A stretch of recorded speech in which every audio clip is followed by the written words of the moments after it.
Okay, we're going to go ahead and call to order the public safety meeting together. Call the meeting to order. It's Wednesday, July 7th. It's roughly 1:03. Madam Clerk, please call the roll. Alderwoman Davis, Present.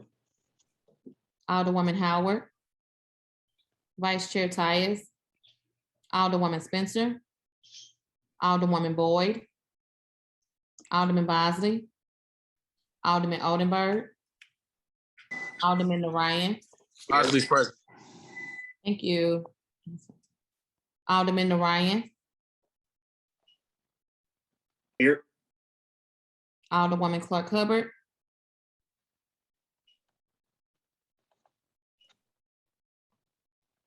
I know she's here somewhere. Some others have already popped on too. Alderman Page, Present. Chairman Vaccaro, Present. Alderwoman Howard. Here. Vice Chair Tyus, Alderwoman Spencer, Alderwoman Boyd, Alderman Oldenburg, Alderwoman Clark Hubbard. 6 present, you have quorum. Okay.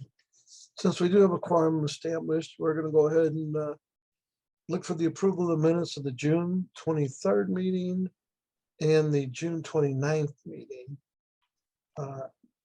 If everybody's read them, I'll take a motion that we approve them.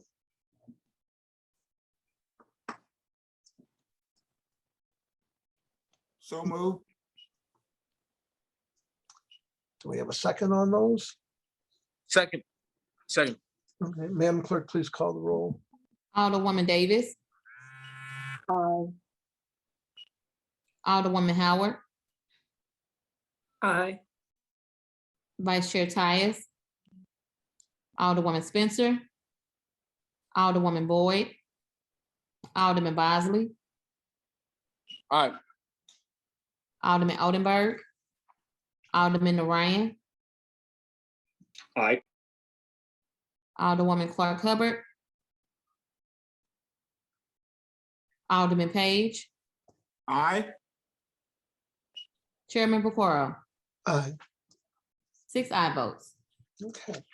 What we're going to start off with is I received a phone call from Hans, which was kind of an interesting phone call. And I'm going to have him explain this in the program that I think as a city, we may want to look into this. It seems like it would save lives.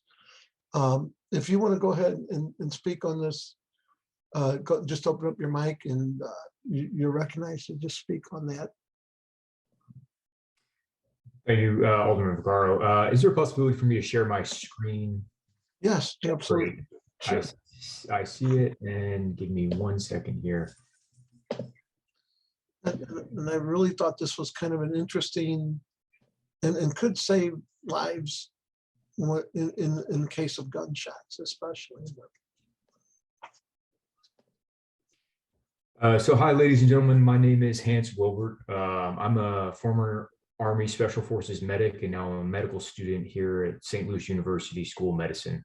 A couple of people on the call with me, Dane Meyer, Samantha Arledge, Max Todd, and Kaylee Davis are on my team as well. And one of the things that we realized coming here to St. Louis, a few of us are natives, some of us aren't, is that there is a epidemic of violence here.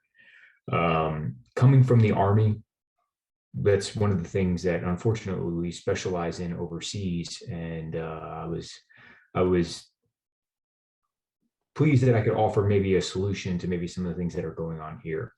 So one of the things that we are seeing in St. Louis is we're seeing a lot of penetrating trauma and blunt trauma occurring to St. Louis residents. As of right now, there is nothing that our paramedics can do for any of those traumas that are in the chest, neck, or abdomen. These are a lot of our traumas that are coming into the trauma centers that myself and my fellow medical students, as well as the surgeons who are backing this project, are seeing. So we wanted to come up with a solution. One of the things that the military has done is we've started to transfuse whole blood on the battlefield. And this has shown great results for the lives of our service members, as well as some of the people that we're treating overseas. So I think this would be a great opportunity to incorporate this program into St. Louis. Now, this program's not novel. This has already been tried and tested here on American soil in San Antonio, as well as a couple other cities around the country. But what we have here in St. Louis is we have one of the highest rates of homicide, as well as the highest rates of penetrating trauma. And we want to fix that. So this is just a quick overview of my team, and I'll try to run. We have quite a few slides. If you have any questions along the way, please interrupt me. If not, I'll give some time at the end. But again, we have quite a few slides, and I'll try to get through them as quick as possible. So like I said, we're working with quite a few surgeons in the region, to include SLU and WashU. We want to get blood for transfusion onto our hospital EMS systems. Christian Hospital is where we would want to start this at, as they bring in most of the traumas to SLU and WashU, just to give you a little background on where we want to go with this program. We do have a blood supplier on board with Life Impact. And then we're pulling the research and testing from the Department of Defense in San Antonio. So like I said, this is all tried and true. We're not really trying to reinvent the wheel here. We just want to save lives in St. Louis with something that's already being used. So one of the reasons that this came up is trauma is the #2 cause of death pre-hospital. It is really is the most treatable. A lot of things, we have trouble as physicians and as medical students convincing patients to take their medicine. Trauma doesn't really care if you take your medicine. It happens to anybody at any time, and it doesn't have to be violent trauma. It can be anything, as far as falling off your lawnmower or something like that. Things like that can happen. What we are seeing, though, is that they're not making it to our patients that develop trauma are not making it to the hospital, and that's simply because our paramedics don't have anything to give them. And like I mentioned before, that's what we're trying to solve. One of the things that we are seeing is a high rate of infection and organ failure, which is a huge problem, even if they do make it to the hospital and they survive. So just a couple of things to give a little background on where our program could save some lives. So over July 4th, a 17-year-old boy, and this is all from the KSDK link there at the bottom, but a 17-year-old boy was shot in the chest, and his family brought him to a firehouse where the firemen and the EMS personnel there attempted to stabilize him, and that just means attempting to get him ready for transport so he would survive his injuries and make it to the hospital. Well, he made it to the hospital, but he was pronounced dead on arrival. This is one of the key places that we see our program being absolutely crucial. So if we can have blood with the EMS agencies, something like this could have been mitigated. They could have given him blood right there at the firehouse and treated it. And as you'll see in the next slide, in hospitals, this is what they're doing to save people's lives. They're giving them transfusions. So this is just something that happened recently. However, as you guys all know, and as I see, as working in the hospitals and things of that nature, is that we're seeing these occurrences of trauma, penetrating trauma, blunt trauma, and people dying from them every week. One person that did survive, he was working in Ferguson. He received a gunshot wound through a major vessel, and he was not alive when he made it to the hospital. Luckily, Dr. Douglas Schur, a trauma surgeon that we're working with at BJH, was able to give him blood, but he had to receive 39 units of blood. What the DoD has shown and what we are seeing is that once the earlier people receive a blood transfusion, the better they turn out and the less overall units they have to get. And as we'll talk about in a future slide, there's a national whole blood shortage. So that's one of the things that if we can stop somebody from needing 39 units, that would be great, because that's a lot more units for everybody else. So like I said, I'm not a native of St. Louis. However, I moved here about a year ago, and the amount of trauma that I saw in the hospitals was something that concerned me, especially coming back from Afghanistan as about 2 years ago. The rates here are extremely high. The amount of life lost is unconscionable, in my opinion. We're losing vital resources from every single person, every single young person, especially, and anybody of any age that dies in a way that we could have saved them. These are people that would have been members of our community, that would have contributed to education, to socioeconomic goals, to everything like that, that would have brought St. Louis, prosperity, and whether it's through their family or whether it's through a business or anything of that nature. So St. Louis has estimated, a cost of loss of life of about $4 billion. And that's in lost talent, essentially what we're looking for, is what we're looking at is, these are people of our community that are being lost.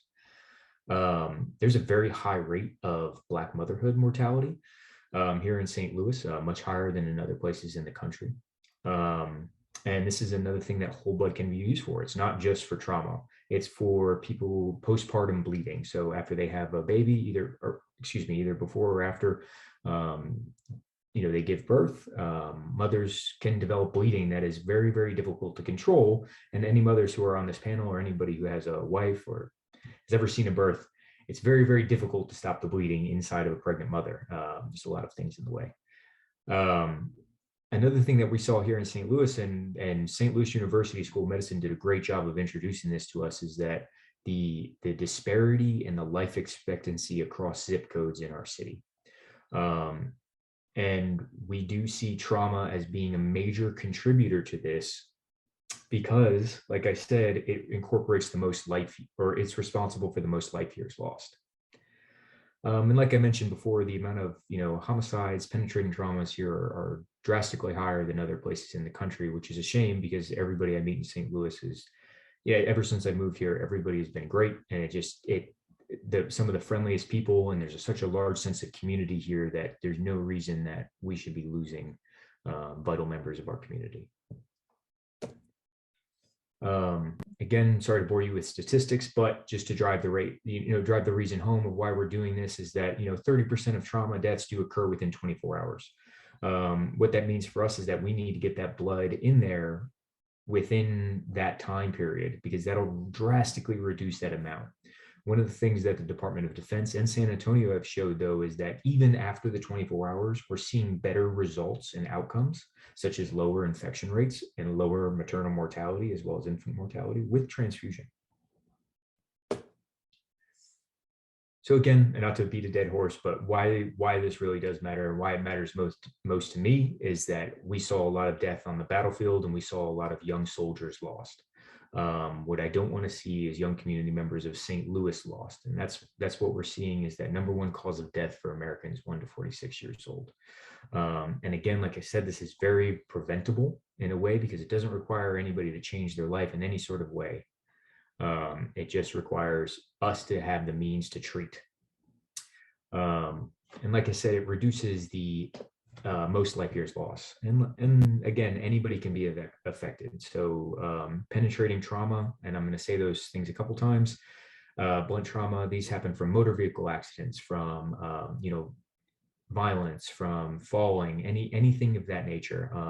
If you have post-surgery, if you have any bleeding, it's very hard. Paramedics are not going to open you up there in your home. They have to try to stabilize you as best they can and get you to the hospital. So one of the things that the DOD and San Antonio both saw is that there is a massive domestic need for whole blood. And like I said, I think we here in St. Louis need it more than anybody. So about 150 civilian deaths a year domestically. And like I said, those non-compressible, and that just means that it's somewhere not in the limbs. So if you apply pressure to the chest, you apply pressure to the stomach, you apply pressure to the neck, you're going to cut off the blood supply to vital organs or stop somebody from breathing. And that kind of mitigates the whole point of saving them in the first place. So the only thing, again, like I said, the Department of Defense and San Antonio, as well as a lot of doctors around the country, are realizing is that we need to give something, and whole blood is really the only answer. again, just going back to why we need it in St. Louis. So our homicide rates are reaching record high. We have a high rate of mortality from unintentional injuries. So that includes those falls, things of that nature. There's a gentleman in the community that I helped work on that, he fell off a piece of his farm equipment out west and fell underneath one of the cutting blades. And we gave him, did all the things that we could. However, we were not able to stabilize him and get him to the hospital. One of the biggest reasons that this is most important, though, is that this is disproportionately affecting our communities that are most at risk. Again, like I said, St. Louis University did a great job of, informing us as future physicians that there are massive socioeconomic as well as, other disparities in our communities that we need to address. And with the knowledge that myself and my fellow med students, as well as the surgeons we're working with, this is one of the things that we can tackle. Like I said, San Antonio is already using it. They've used it completely safely, no issues whatsoever. If in the event that there is any sort of reaction, which is possible, it's very, very low, and I can have one of the trauma surgeons speak on that as well. But in the Department of Defense in San Antonio, we've seen 0 reaction rates over the probably close to 120,000 units across all the agencies that it's been used.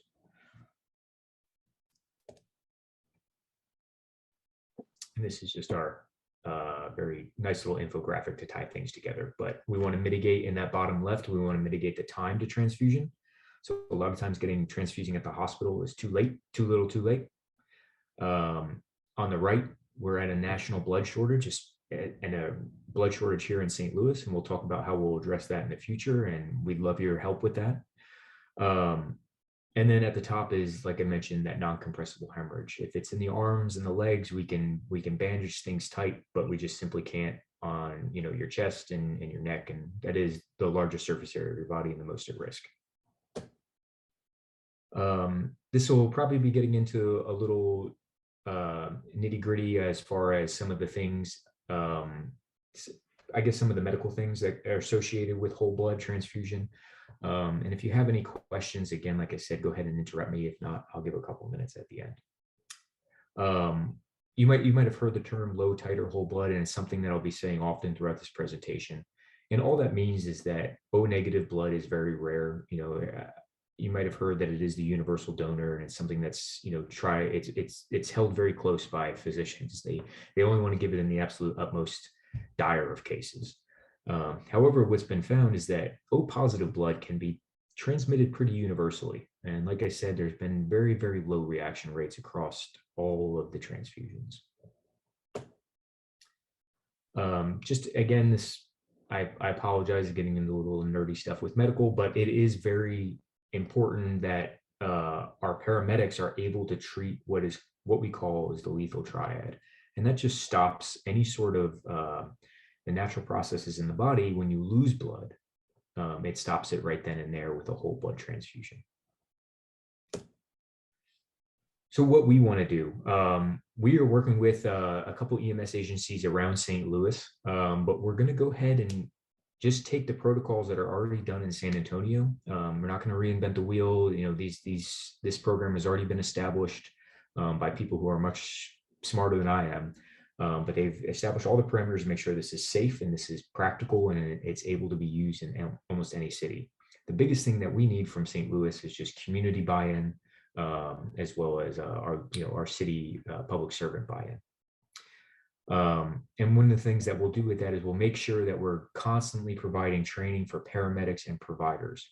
One of the things that my team and I are doing as well is we're identifying where blood is needed the most, using some of the trauma statistics that we have at both Barnes-Jewish and SSM. And what that'll allow us to do is that'll allow us to take that very, very precious blood and put it in the communities that need it the most. And like I said, we're going to start off with a very small pilot program to make sure everybody's on board. So additionally, it lowers the cost to prove that this program works in St. Louis and that St. Louis is going to be better afterwards. So what we want to do, of course, with the Board of Aldermen, the city, we want to bring everybody together on this project to roll out an initiation of it in 2020, in August of 2022. So we have Impact Life on board already. They're a great blood bank supplier. They supply SLU Hospital. They have been ready to go for about quite a few months now. I would say close to 6, and they want to be a part of this program. We'll be collecting information throughout the entire program, like I said, to optimize it to our communities that need it the most. Again, this is going into some of the finer details. However, what we'll be doing is we'll make sure that there is a physician that is in charge of this, that is able to determine when exactly patients need it. Of course, patients can refuse these treatments. There are some religions and some sects of our population that don't want to be transfused, and that is going to be up to the physician there to make that call. And what that allows us to do is make sure we're not transfusing anybody that doesn't want to be transfused, as well as getting it to the people that really need it. So like I said, we'll have we're going to start off with a very small amount just to make sure that it works. We want to ensure that we don't waste any of that precious blood that is shortage around the country. And then we're going to be rotating it through in congruence with our local trauma centers to ensure, like I said, no blood is wasted. Everybody is on board with this program. It's saving lives, and we're going to be able to show that it's saving lives in the city. One of the things that we are asking really from the Board of Aldermen, as well as any other public servants in the city, is that we need to bring everybody together on this. Once we start the program, other people will want to become a part of it. The problem is that it's very logistically, and as I'll mention in a future slide, it is financially difficult. One of the things that is difficult, one of the reasons it's difficult, is that blood is not billable via insurance. So this would need to come from the city through some sort of grant or use of funds to where we can go ahead and purchase the things we need to start saving lives. Once it becomes federally across the board, the whole blood transfusion will be able to start billing insurance. However, like I mentioned before, based on the statistics that we have, St. Louis can't wait. We're losing vital members of our community. So just some of the minimum equipment we need. Again, we need to monitor the blood, make sure it's maintained in that small range that it needs to be. It has to be refrigerated when it gets moved. It also has to be warmed when we give it to the patient. Going back to that triangle I mentioned before, one of the key aspects of that is hypothermia. So once patients get cold, it starts to get worse and worse and worse, and it's not good for our patients. So we need a warmer as well. Now we can give it without the warmer. However, the outcome is drastically better with warm blood. This is what we estimate going forward with our pilot program. Now, a lot of this stuff is durable. The only thing that, of course, is not durable is going to be our units of blood there at the bottom. Those will have to be purchased every single time we want to use them. However, everything else will be durable and will be able to be used over and over again. I would love to work with the city, as well as any connections that I have on from the Department of Defense side, to possibly lower this price. But these are one of the things that we see upfront without any sort of just purchasing things off the market. Like I said, it is unfortunate that we can't build this via insurance and that it would be taken care of that way. But we do want to start saving lives in St. Louis sooner rather than later. Lastly, I've talked on transfusion over and over again, but like I said, what they've seen in San Antonio, where it's the first domestic, so by domestic, I mean here in the United States, whole blood program, and they reduced mortality by over 50%. And they increased time to death from 1.5 to 5.5 hours. So what that means is that's just giving surgeons more time on the table to fix the problems. A key thing that I saw one time during my time as a medic is we had somebody who had penetrating trauma to the chest. I looked and I looked and I looked for this bleed to try to stop it as well as I could, but I couldn't stop it in time, and it was taking away too much time and resources, and I had other patients to treat. With whole blood transfusion at that time, this was about a decade ago, at that time, I could have transfused blood and given myself more time.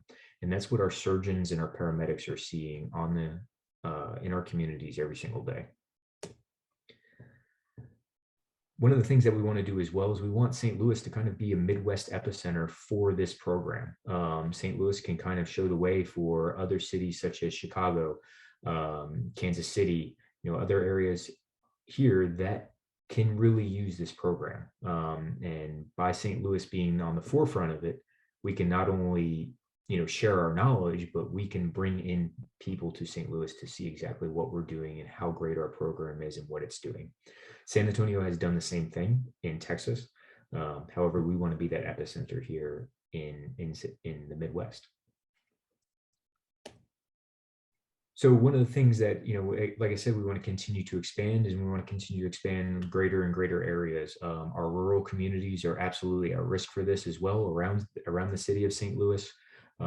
Like I mentioned, farm equipment and things in falls, it takes longer for them to get to the hospital, so they need blood as well.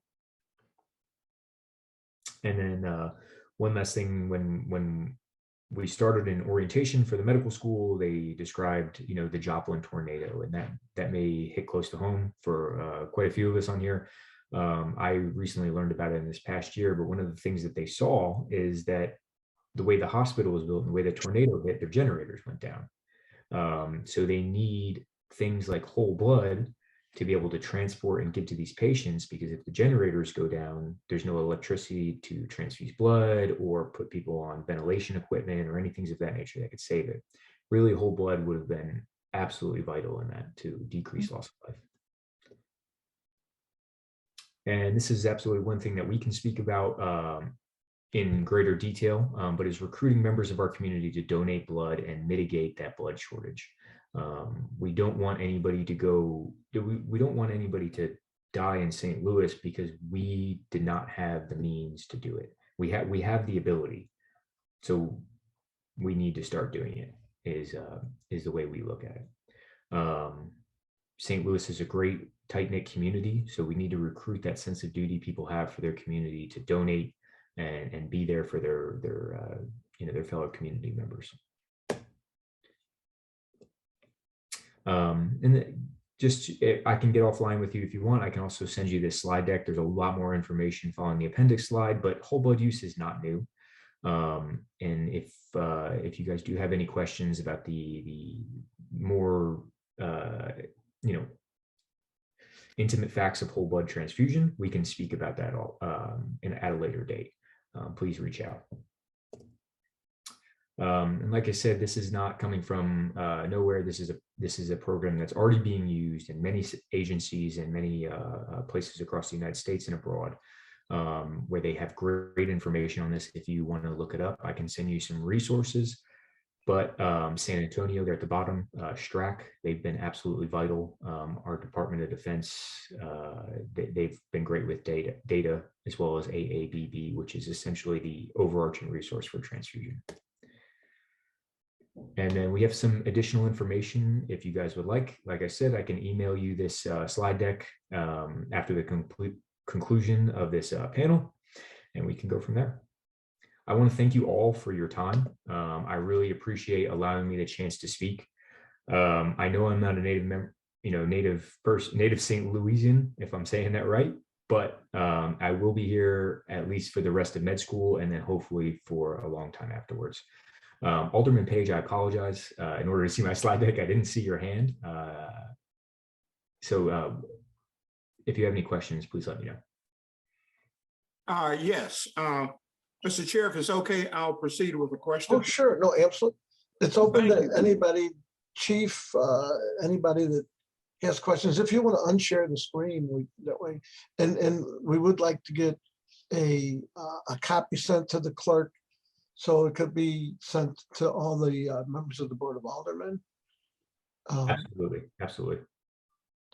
Yes, Mr. Wilbur, first and foremost, thank you so much for this presentation and for the energy and commitment that you showed in your military service and in your service in St. Louis. So thank you. I watched your presentation very, very closely, and most of the questions that were in my mind were answered during your presentation. One that I didn't see addressed, using whole blood, I saw that you addressed blood type using a commonly available or commonly compatible blood type, but I didn't see anything about the possibility or likelihood of transference of blood-borne pathogens using this process. It's probably no different than whole blood transfusion in the hospital, but can you speak about that to give people a sense of comfort on that end? Yes, sir, Alderman Page, I will. One of the things that we're seeing is almost a 0% rate of any sort of bloodborne pathogen being transfused. Now, of course, there's the, we may see it on the news that somebody received a pathogen, via blood transfusion, but that is something that is in the past. We have not seen it at all in the past decade.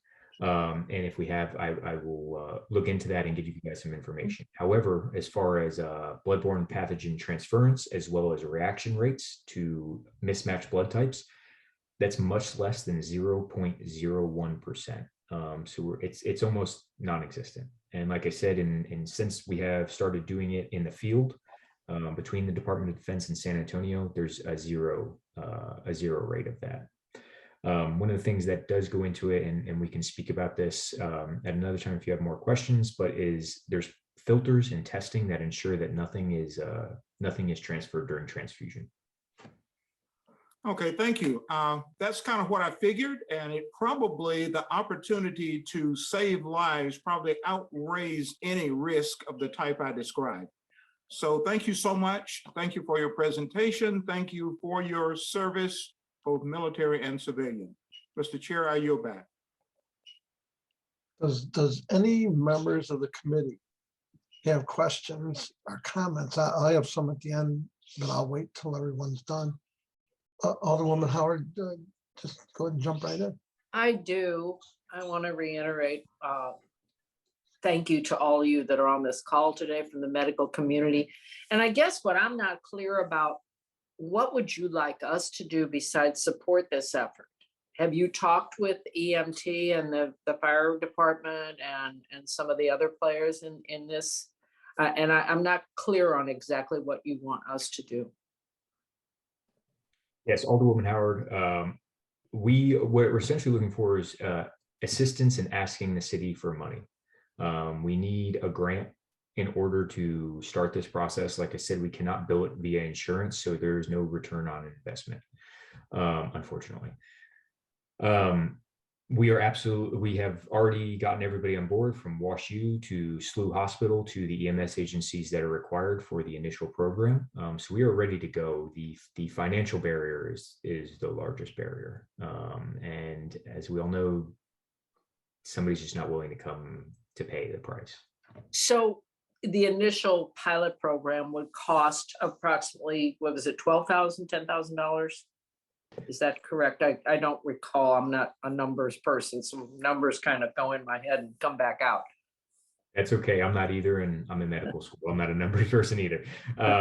But 10,880 was the rough total that we came to.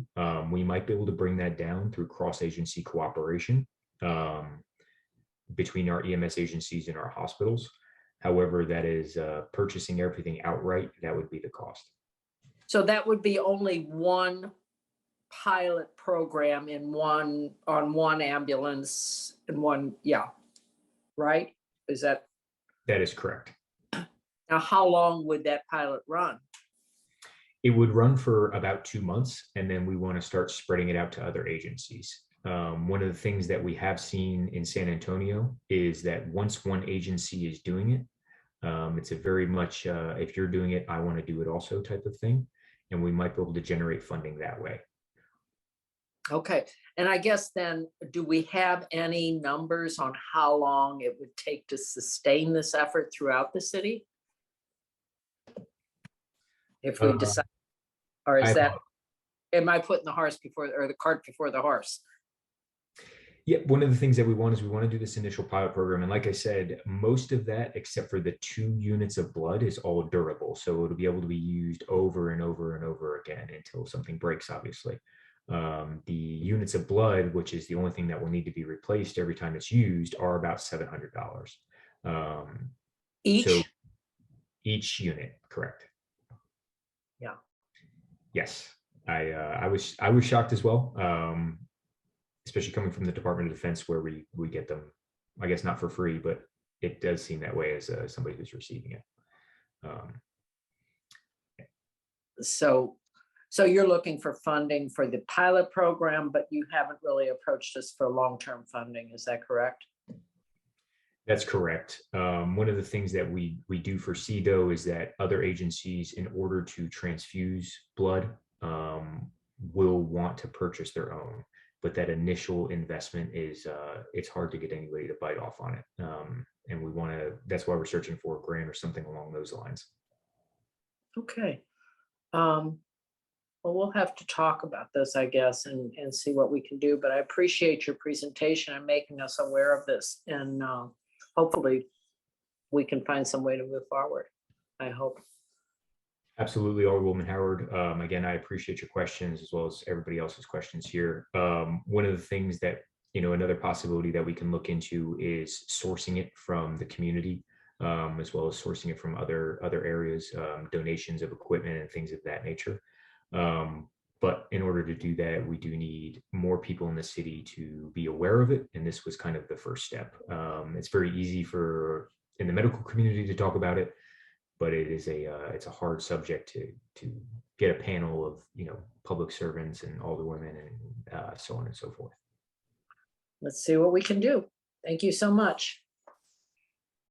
If you ask me, that is relatively cheap compared to what one life is, in the trailway. The other thing, I see all these nice young medical students. What does and there was one that, what is MHA candidate? What is that? I'm just curious. Yeah, hi. My name's Samantha Arledge. I'm a Master's of Healthcare Administration candidate. So individuals that help run the hospitals. Okay, great. I personally, I'm going to try to figure out how, I wanted to get this out there. I want to personally try to figure out how we can use COVID funds. And again, this is cheap compared to if we save one gunshot per,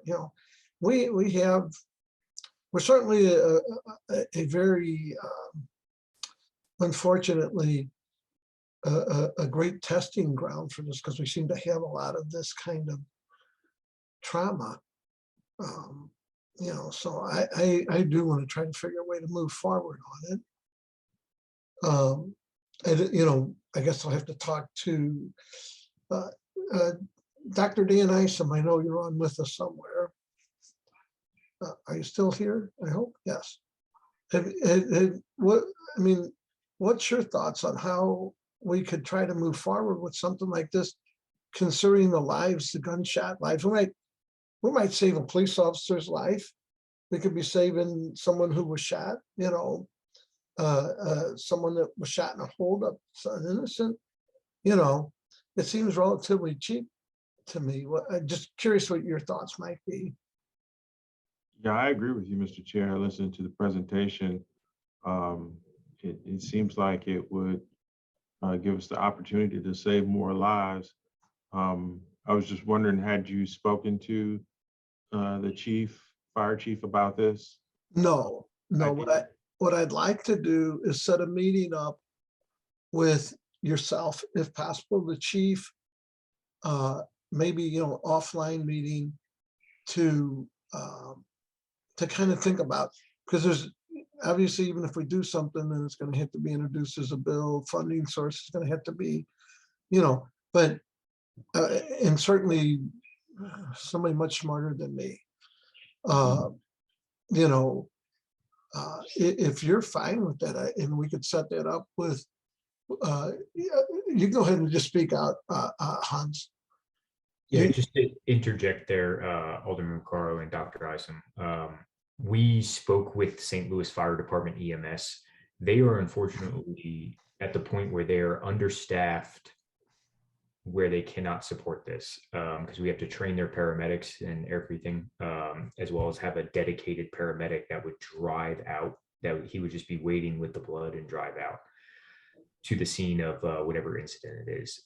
They, according to their EMS director, they're at 40% strength right now. They don't foresee them being able to support this until they get more paramedics or more medics. One of the things that I have reached out to Christian Hospital EMS, and I know that's not a city entity. However, they do have the strength to support this, and they are willing to move forward. If we can come to some sort of agreement with St. Louis Fire Department through training, whether it's using DOD or people like myself or doctors to help train them, we might be able to work it that way. However, yeah, I've already had that conversation. They're in support. They just don't have the manpower. Well, we could still have a conversation offline, Mr. Chair, if you want to. I wish we would, yes. Yeah. And I see Alderwoman Davis, you have your hand up. Yes, sir, Mr. Chairman. So a couple of things I'd like to add to this. Thank you for your presentation.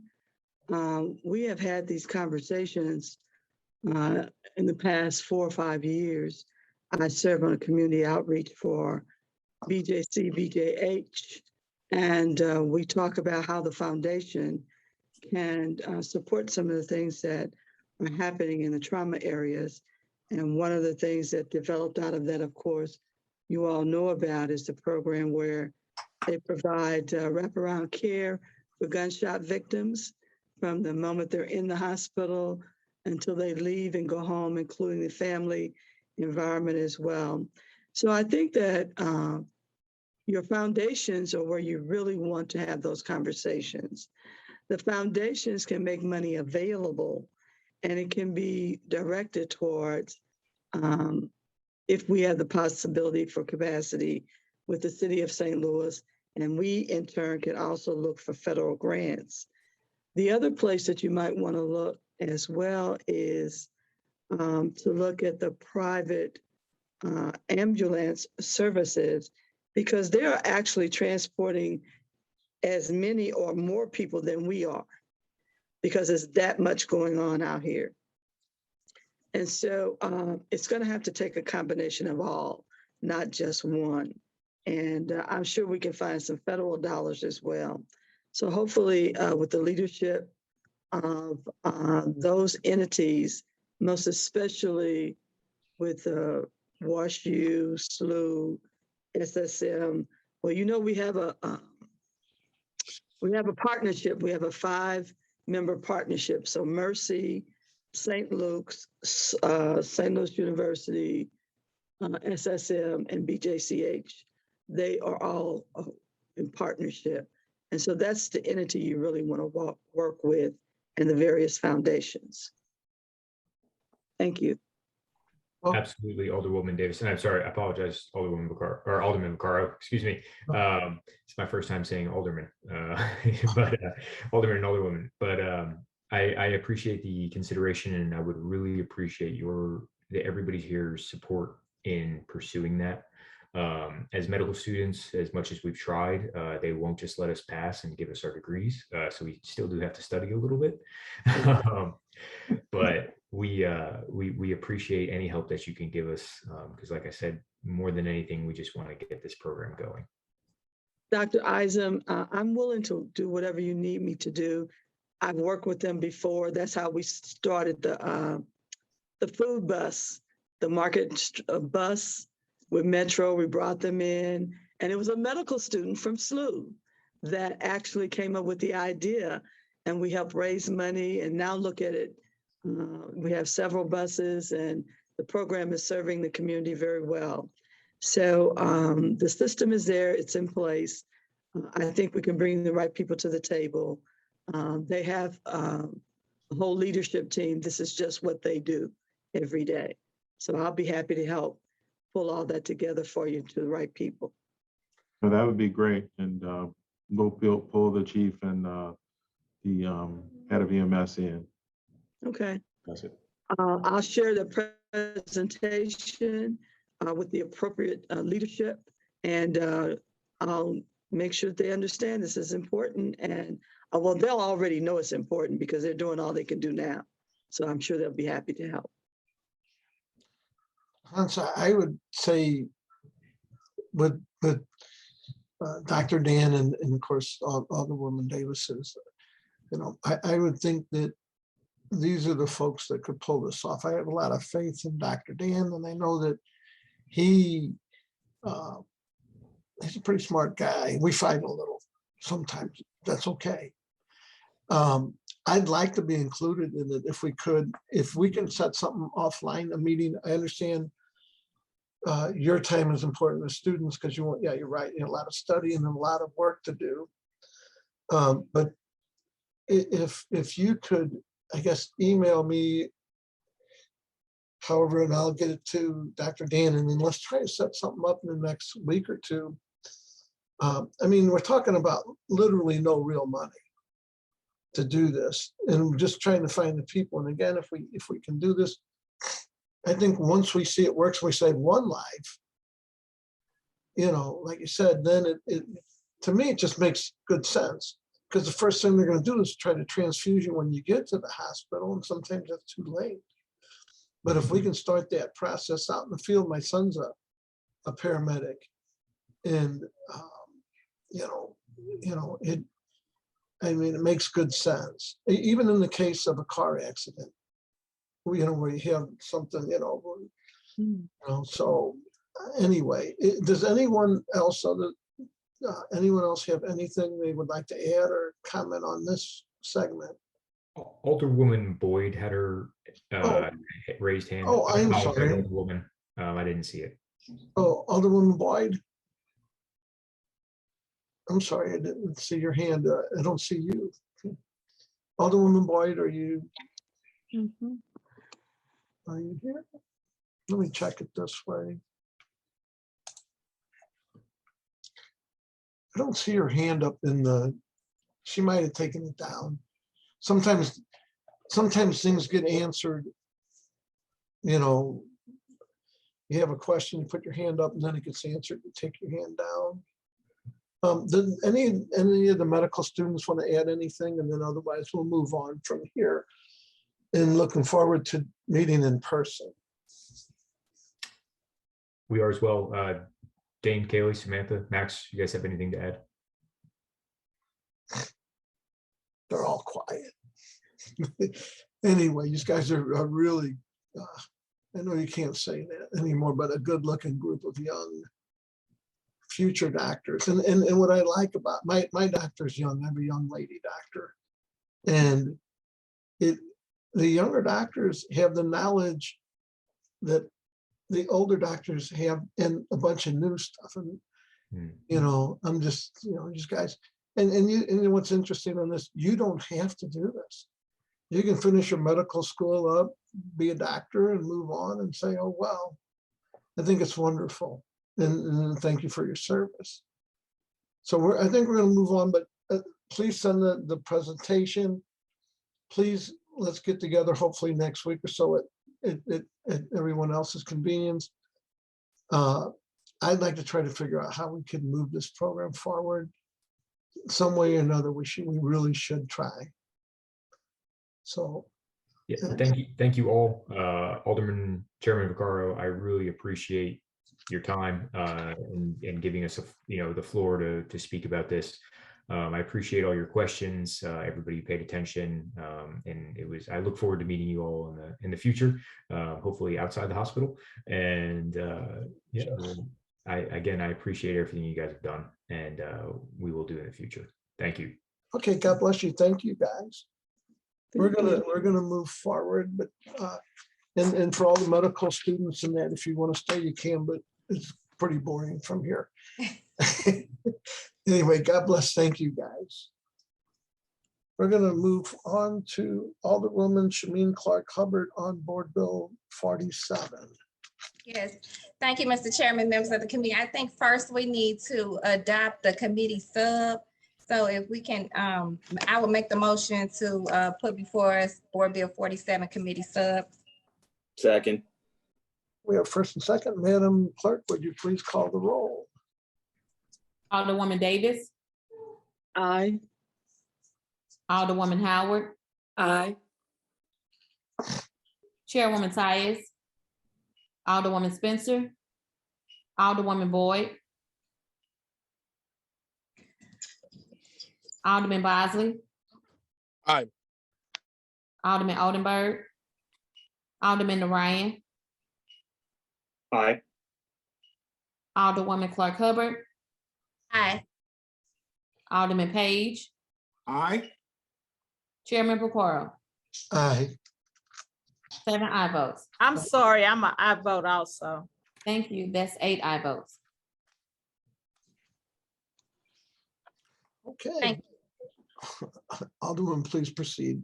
Okay, thank you. So with that, I'm sure everyone is familiar with what Board Bill 47 is and what we have been working on, this being our third committee hearing on top of countless outside meetings and calls and listening sessions and changes that have been made. This bill looks almost nothing like when we first started working on this months ago. So, and then we don't even want to add on to that the work that began over decades ago through the leadership of our clerk, now clerk Terry Kennedy, and the Black Caucus and the members of the Black Caucus that are still with us today, Alderwoman Davis, Alderwoman Boyd, the continuing to pick up the baton and the work that this clearly needs, that we need. We don't want to have to need it. It's a sore subject, but just as of last week, we see that it still is necessary legislation. We have all of the people here on the call, and I thank them again for not making me feel like I'm getting on their nerves and I'm calling them and asking them questions. Commissioner Grumman, Dr. Isom, Director Dr. Isom, and our new Chief SLMPD Chief Sack are here on the call today. We also have some additional documents, but again, as our chairman announced in the last meeting, there wasn't going to be public testimony, but this will be our session and our time for you all to ask colleagues to ask any additional questions as we try to move, again, this necessary, as we've seen just as of last week, necessary legislation forward here in the city. And know that this, when they did it 10 over decades ago, they knew there were going to need to be changes. They knew that things were going to be different as they move forward, which that happened in 2 separate board bills that passed later on. And so this, again, is just continuing the work that we don't want to hold up for anything. So this, again, is a session for us to ask questions. And with that, I would like to open it up for anyone, unless you all would like to have some introductions at first, Dr. Isom or Chief Sack, of course, or Commissioner Brumman, or do you want to just go ahead with the questioning? Dr. Isom, our Chief Sacks, or Commissioner Brumman, any of you have an opening statement? I don't have an opening statement. I would open up the questions, but Chief Sack or Mr. Brumman might. Chief Sack, you were going to say? Yes, sir, I do. If I can have a moment. Sure. Board Bill 47 addresses the community's concerns about civilian oversight of police activity and policies. I want to start by saying that I'm proud of the integrity and investigative skills of both the current Force Investigation Unit and IAD units in recent years under the leaderships of Lieutenants John Green and Will Brown. During my tenure as the Inspector of Police, I was able to help build units comprised of persons who were focused on discovering the truth and holding department employees accountable. While difficult, these individuals performed their duties with integrity.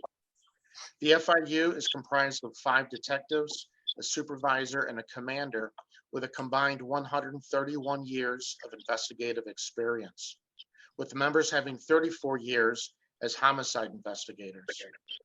IED has 9 investigators and a commander with a combined 98 years of investigative experience, some as homicide investigators, sex crimes detectives, child abuse detectives, and district detectives. This wealth of experience has provided them with a basis for conducting thorough and detailed investigations into criminal or policy and rule violations. They're able to conduct in-depth interviews and prepare detailed reports which articulate offenses or violations. Based on these investigations, I was able to make well-informed decisions regarding the complaint and the appropriate discipline. But the public doesn't know this because of laws requiring confidentiality of personnel and certain law enforcement information. I understand the community's perception that police cannot police themselves. I hope that this bill can help to build public trust. The bill also allows for a year of transition of responsibilities and defines the role of COB investigators and the Civilian Oversight Board. We have a good relationship with the Commissioner of the Civilian Oversight Board and will be able to coordinate the transfer of responsibilities as outlined in the ordinance, and the final details can be addressed in an MOU. I'm aware the Department of Public Safety's budget will provide for funding for salaries, training, office space, equipment, and vehicles. We discussed the potential number of cases they may be investigating and what the appropriate staff number of COB investigators may be, as well as the need to process sunshine requests and compliance with the statutes. I see that the ordinance also includes the transfer of responsibility for officer-involved shooting incidents and in-custody deaths. These will be further defined in the ordinance and the MOU to the Circuit Attorney's Integrity Unit. This ordinance allows for a one-year transition as well. We'll cooperate with the Civilian Oversight Board and the Circuit Attorney's Office to facilitate the transfer of responsibilities. I do caution you, it seems that the rank and file fear at this time that they will not be treated fairly by the COB or the Circuit Attorney's Office. To address this concern, I strongly encourage you to hear from members of the Ethical Society of Police, the Police Association, and the Police Leadership Organization on their views as to why some of their members may feel this way. We will also review every recommendation submitted by the Civilian Oversight Board regarding our policies and will respond in a thoughtful and timely manner. I appreciate the opportunity to meet with the Commissioner of the Civilian Oversight Board to discuss our concerns over CJIS compliance as it relates to the security of data and confidential information of officers and citizens. I know that we'll be able to address this in an MOU. I also know that Commissioner Drummond is aware of the rights of department employees related to both established law and city regulations and charter. And I'm assured that department employees will be treated fairly by the Civilian Oversight Board under Commissioner Drummond. Thank you. Thank you so much. Alderman Hubbard, I'm just curious. Mhm.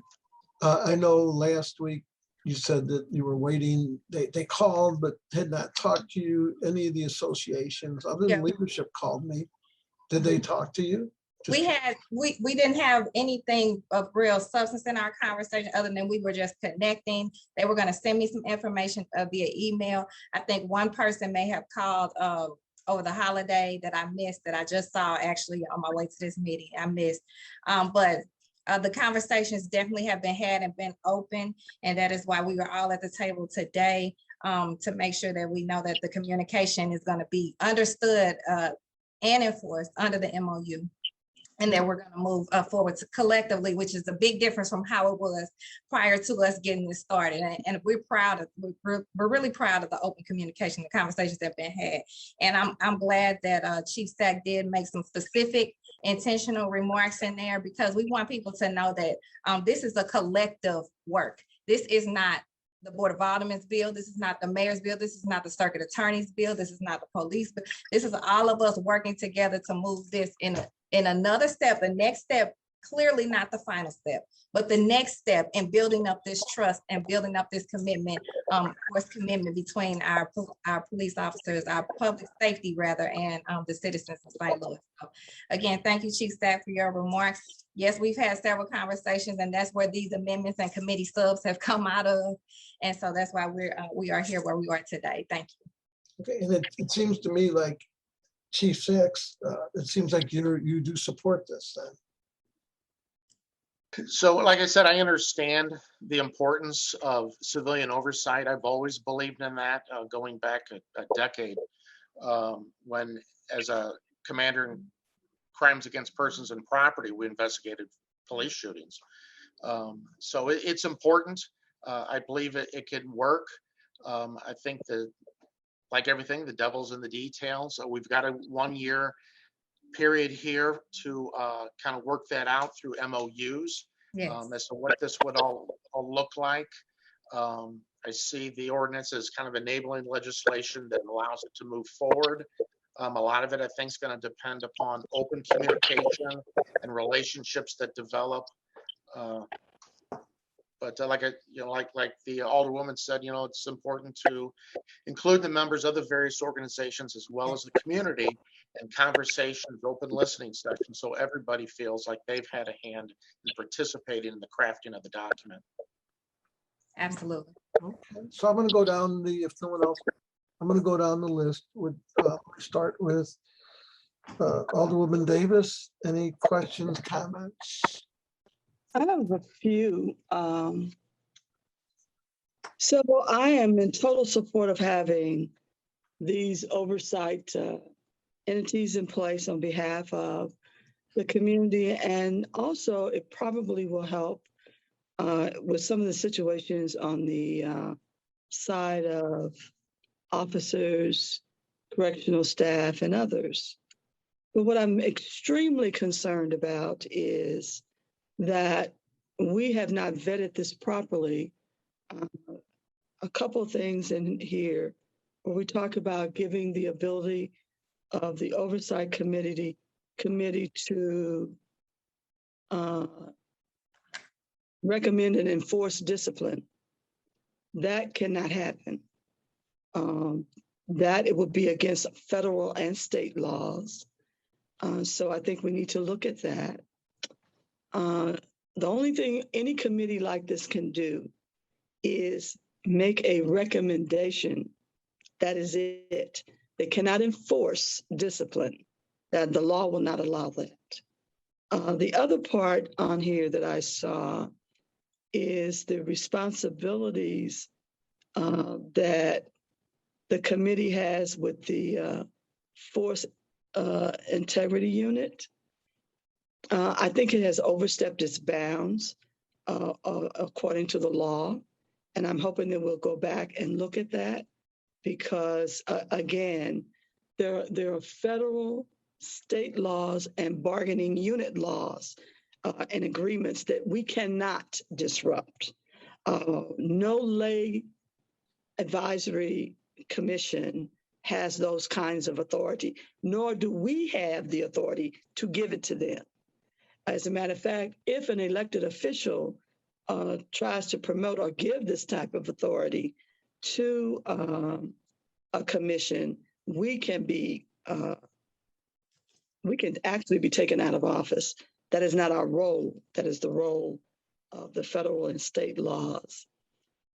Also, I wanted to understand a little bit more, and I did talk to her for a minute.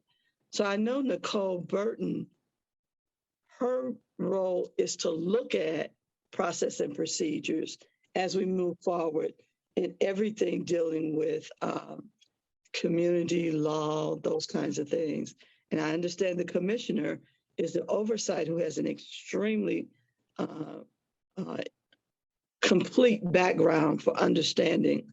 And so I don't think we've actually dealt with them appropriately so together in working on this bill.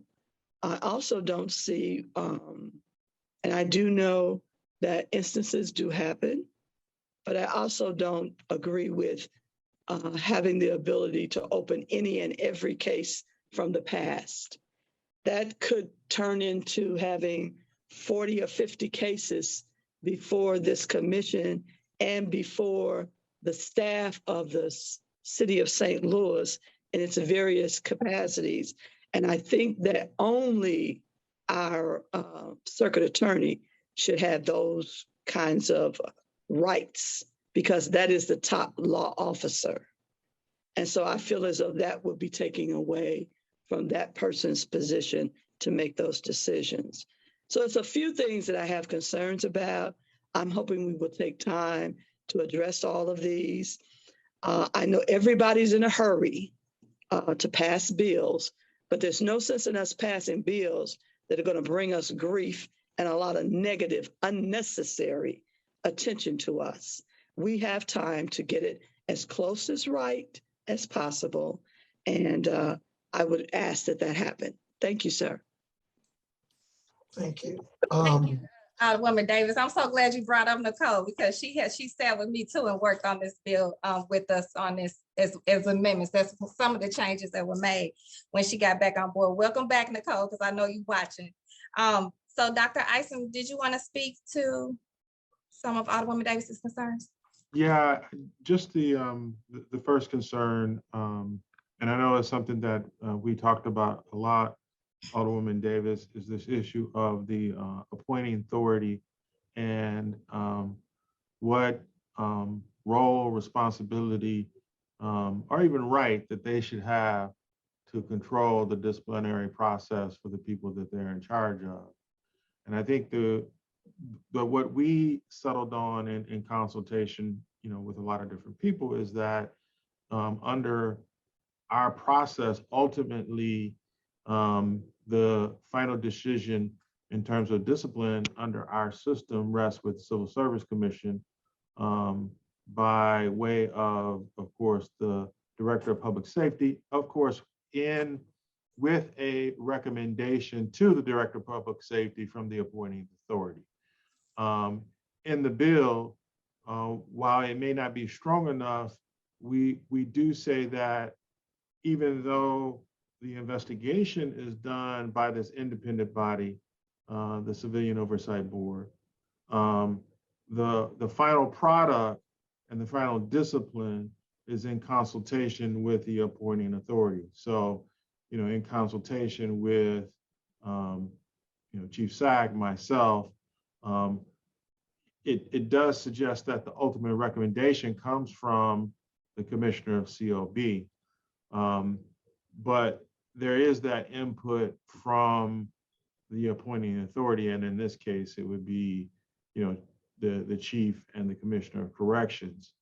And then that recommendation ultimately goes, of course, to the Director of Public Personnel, and then if appealed, to the Civil Service Commission. So I do think if that is an area of discomfort for some people, I do think there can be things for us to do that could strengthen the appointing authorities or give that appointing authority more sort of say so in that recommendation that would go to either the Director of Personnel or to the Department of Public Safety. So that's the first thing, and then I'm hoping I got a couple of your other concerns right, and you can correct me if I haven't. But on the criminal investigation side, although as Colonel Sachs said, Chief Sachs said, we'll have to figure out a lot of details on how this works. The investigation still will have to be conducted by law enforcement officers. That's why we have FIU involved in it. But that MOU is in coordination with the Public Integrity Unit. And the reason why we settled on that is because the circuit attorney, as you indicated, is the ultimate law enforcement authority in our county. And she has to be satisfied with and comfortable with the final product. As it exists today, and Colonel Sack is aware of this, there is an agreement on the final product. And so when we had those community members who expressed frustration with 30 or so cases sitting in limbo, that is a structural problem that we have, that the police department has confidence in the investigation. Like Colonel Sachs said, he believes these people have done a great job. But the circuit attorney has not been involved in the case from its inception, and she has some uncomfortableness. And I'm not putting words in her, I'm just interpreting this. So she may have a different interpretation with saying absolutely there was no criminality involved, right? Because that's her decision to make. That's why those cases are sitting in limbo. I mean, that's the reality. And so I think what this tries to do is get us all on the same page from a structural standpoint and agreement that the city can have closure on these cases. So I hope I answered most of the questions and the structure that we're proposing.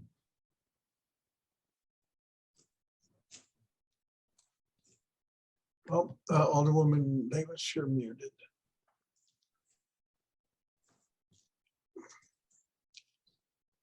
You're still, we can't hear you. I had background noise I didn't want to have. Oh, okay. Go right ahead. So one of the things I don't like in the bill is you give it false expectations to the public and to the Oversight Commission, because the MOU at the end of the day kind of doesn't mean anything, because the circuit attorney can still move forward in whatever fashion they choose to, and we have to accept it. That's the law. So how are we going to, I'm real concerned. I want us to have the Oversight Commission, and we've had them before. I've sat on them before, and we were very effective, but I don't want to put language out here that is going to give people false expectations and a false belief of responsibility and power, because that will make things even worse. So I don't know how to make this better at this moment, but I think it does still need some more conversation. And for me, I really think that those of you who have more experience need to take just a little bit more time and try to work this out. I know that Nicole managed to do that when she was on that Ferguson commission, and she had to work with the Department of Justice a lot and all of that, and getting some operational procedures in place that people were willing to live with, and also worked in producing at the end of the day. And then I know our commissioner also has a background of negotiations and all of that, but I think somehow it hasn't ended up in this bill. That's all I'm saying. I don't feel comfortable, because you know what will happen. People will come to the table and they'll say, well, it says I can do this. No, it doesn't. And the federal law and state law doesn't allow you to. So I just want us to be careful. That's all. We got enough problems in front of us already. We don't need to add any more. And that's why I'm asking for us to take some time. That's all. Thank you. Alderwoman Howard, questions or comments? Yes, I have some of the same concerns expressed by the Alderwoman from the 19th, but I also would like to know, where's the fiscal note particular, is this, I mean, Is it not in the drive? Let me make sure it's not. I don't know. I haven't seen it. Usually it's attached with the bill. Okay, let me see. I'm emailing Clerk Kennedy now to see if maybe I dropped the ball. That's been something we've been kind of lax, and I'm not just talking about this, but up with our fiscal note in many respects. But I'm concerned about that. How much more is this going to cost, and how can we sustain this? The other concern I have is, are we eliminating the IAD department from the police department, internal investigations, and force investigation from the same? Absolutely not. Okay. All right. So just say, a citizen registering a complaint that I was mishandled by a police officer. How would that go? Where would that go to? Would it go to, I don't know who would be the best. Would Dr. Isom be best to address that? Yeah, so I think, from the beginning, in other words, I Yeah. have a complaint, but I was mishandled by the police, whatever that would be. right. Who would I address that to, and how would it proceed? I mean, ideally, it would go directly to COB that a citizen has a complaint directly against officer conduct. It would go to the COB. But as you might imagine, that person may not know that. It may start out with the person going to the police department or IAD. It might be at the area station. But no matter where it comes in, under this process, it will ultimately start, the first review of it would start with the Civilian Oversight Board.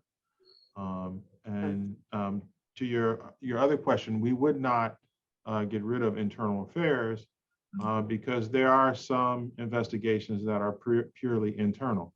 Right.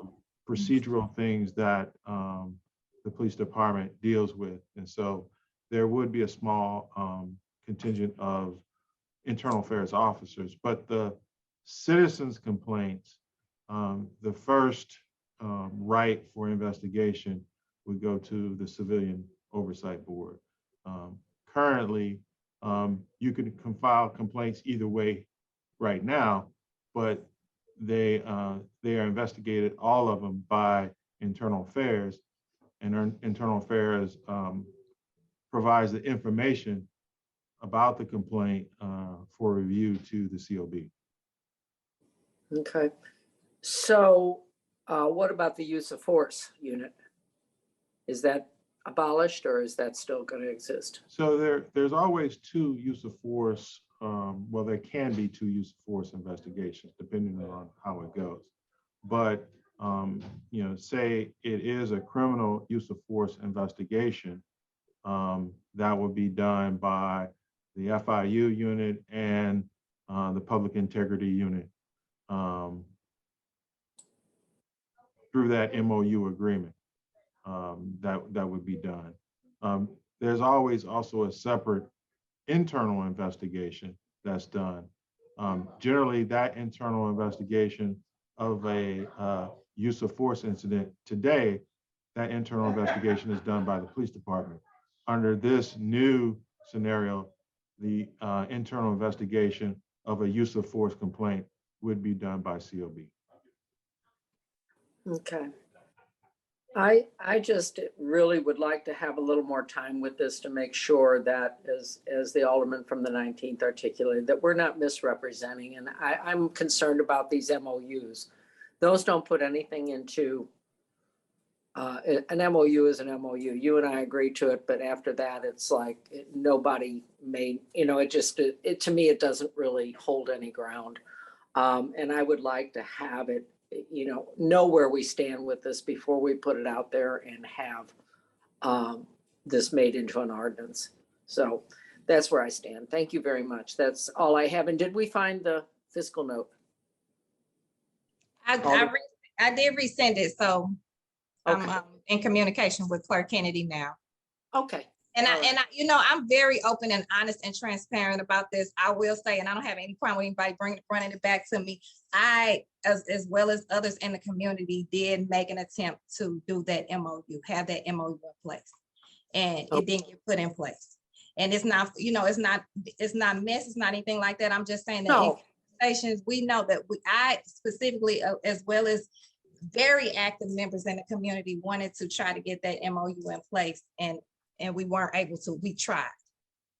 No, I'm not casting any aspersions. I just want to make sure that we're all transparent and that what we're doing is what we're doing, not, hey, look here and we're doing something else here. And I'm not making any aspersions or any, pointing any fingers. I just want to make sure that what we're doing is in the best of public safety and the public interest. And then also on the fiscal note, do we have a comparison of what the COB costs now and what it will cost in the future? Or is it just the cost on this? And I don't know. Yeah, I'm pulling it back. Oh, go ahead. It's already in Board Bill 1. It was already passed. Yeah. I mean, it's not like, it's already was in Board Bill 1.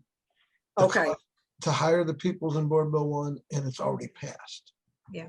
So the funding is there to hire But them. I just want to know what how the line items work. It was I don't remember the number. I can get it too, but it's in Board Bill 1. But it should Mr. also be attached to this bill. Right. Mr. Chair. She's Okay. getting, yes, go ahead. Go ahead. I just want to make a point of clarification because the MOU situation continues to be raised.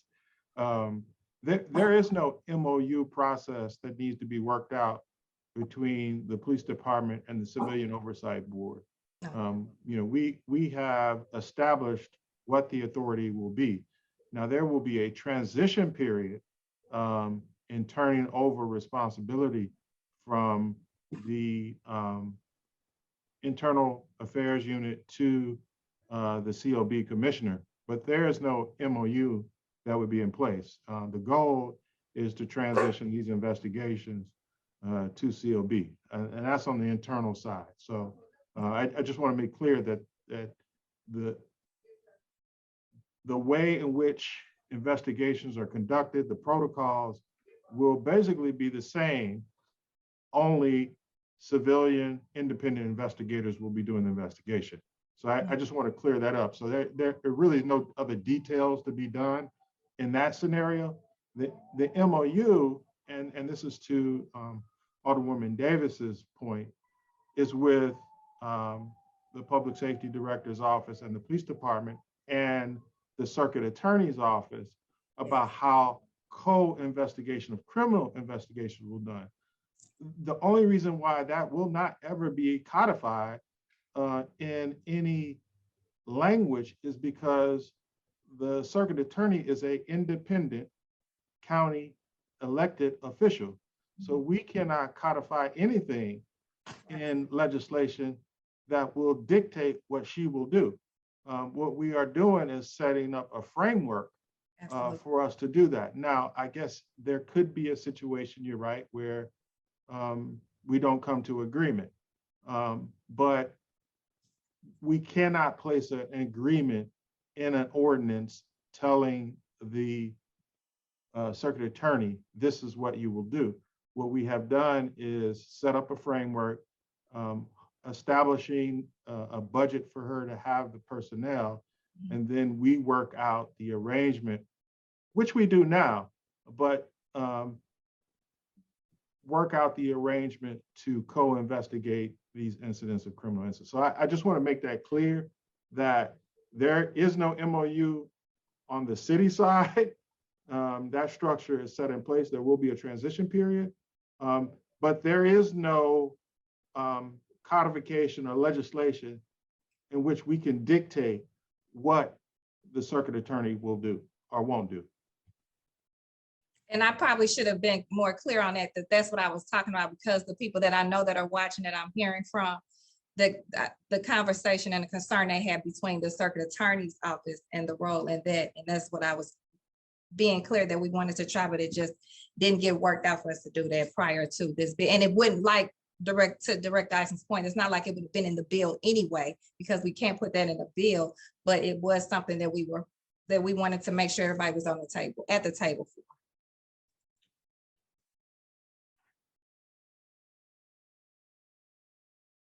Did that answer your questions? I'm fine. Oh, Thank you. okay. Going to move forward. Alderwoman Spencer, have you joined us? Alderwoman Pam Boyd. I see enough is on your shirt. And that's how I feel today, enough. Enough.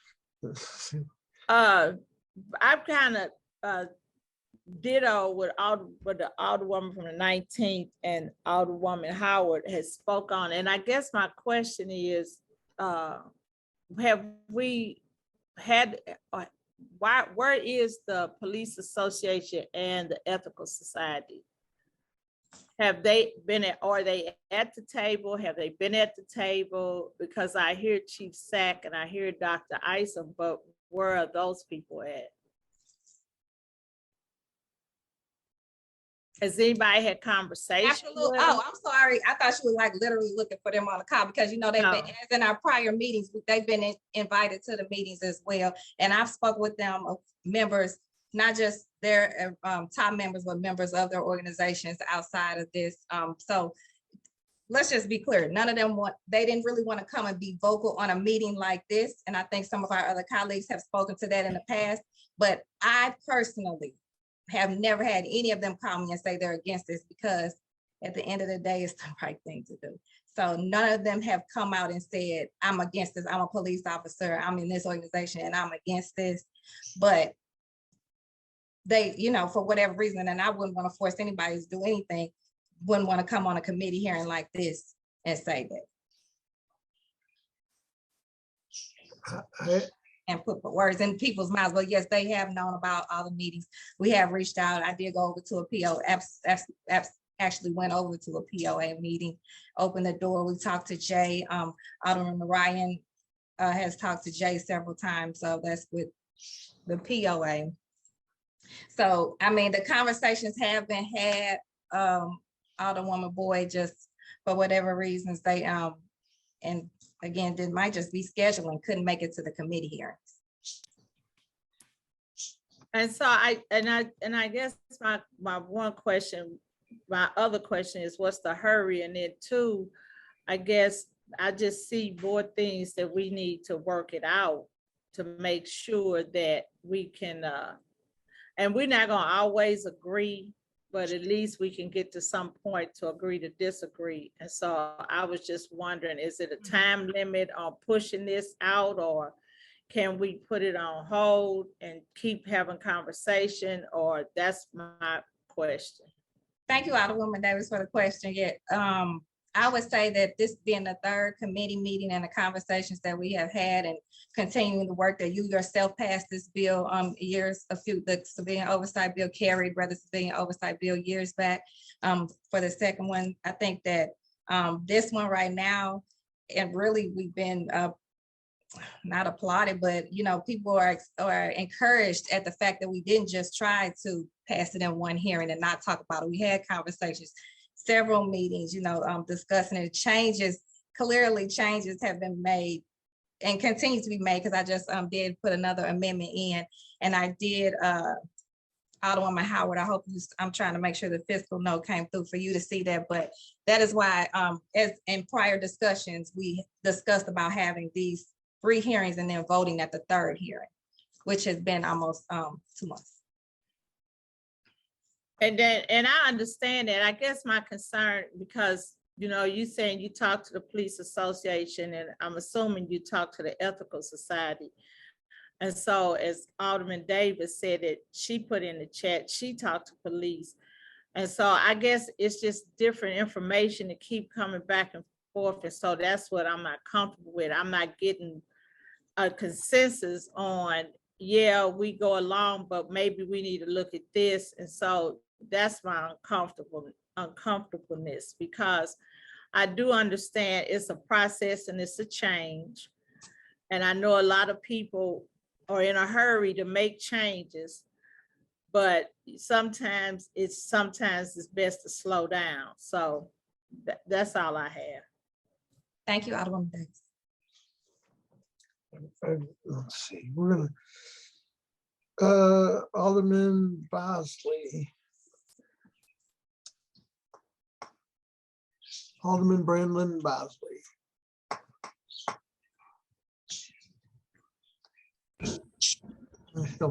I guess I hear him trying to pop in.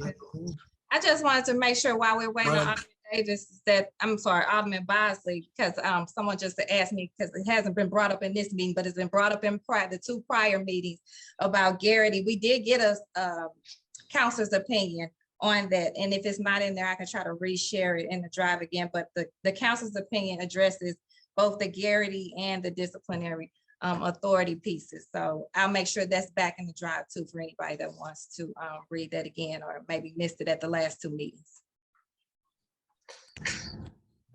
I'm on. There, okay, Alderman Bosley, you're there. Yes, sir. Thank you. Hopefully you're pulled over to the side of the road and stopped, right? Yes, sir. I'm stopped. Okay, thank you. I am not driving at all. Okay, thank you. Oh, that's fine. Just. I'm made a point. This is all right. I completely understand, and I appreciate that. We all want to be as safe as we can be. Without a doubt. I can see you're not moving. I just said it for the public. So I am somebody sitting else. outside the quick trip.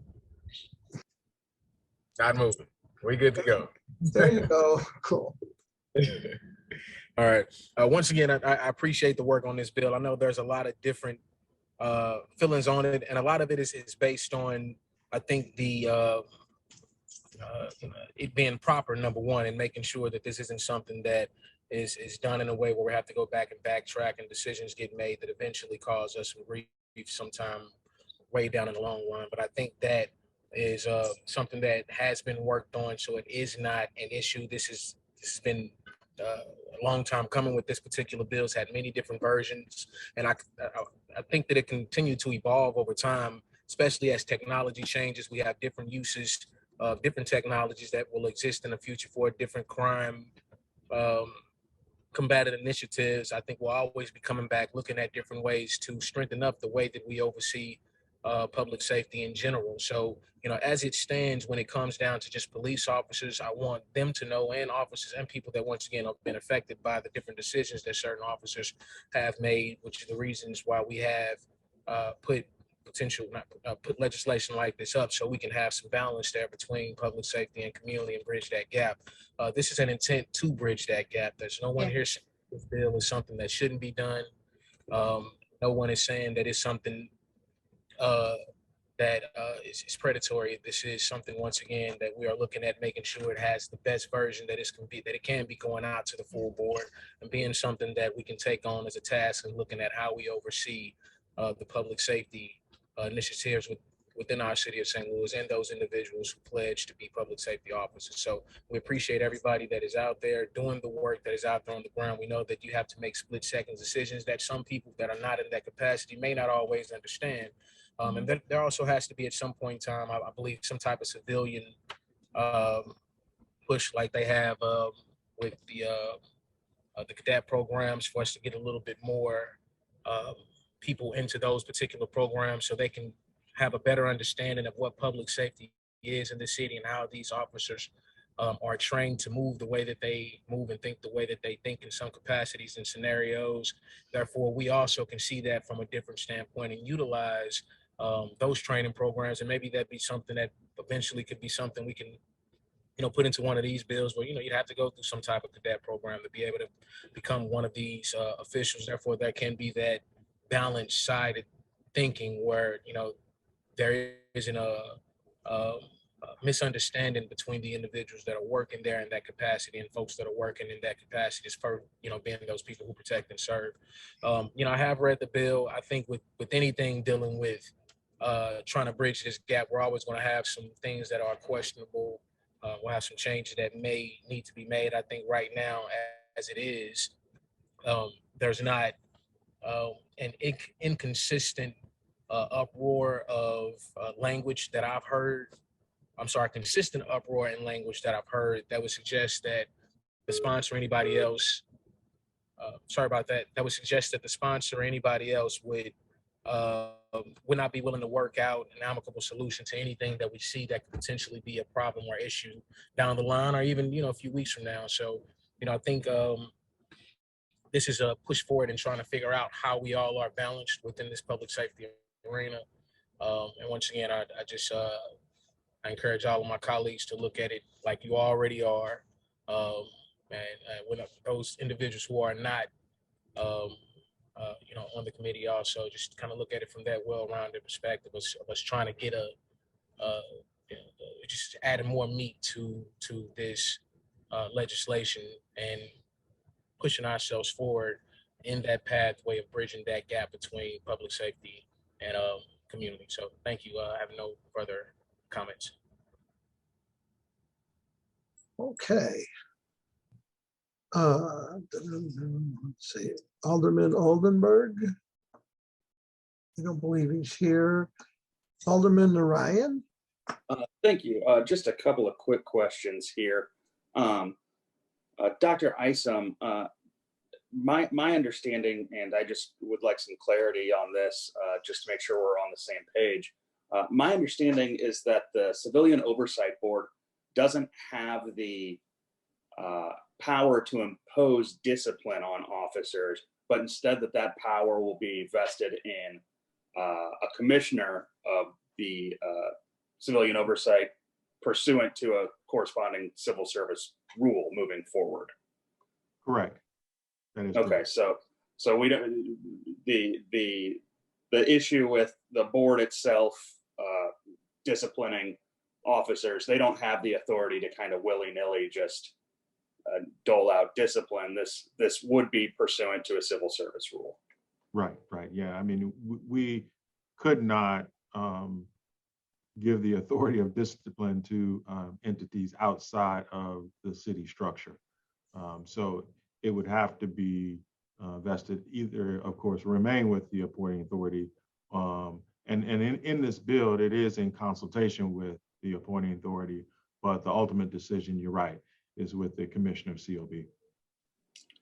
Perfect, thank you. And then Mr. Brummond, I know in one of the previous meetings, you spoke some on the Garrity issues. Can you speak any more to any Garrity issues that you see in regard to this piece of legislation? Sure. I'm very familiar with the Garrity issues from working in the criminal side of these investigations with the federal investigations. The Garrity issue is something we handled with every investigation. And so we would take the care and concern and make sure the processes are in there to protect the information protected by Garrity. So for those within the internal investigation side, you have access to information and statements that are not permissible or admissible in criminal investigations. And we would take the care to make sure that those aren't given to criminal investigations or that they're properly protected. And the language added to this bill does that. And have you had the opportunity to review the city councilor's opinion on Garrity in regard to this? The one that was just sent out.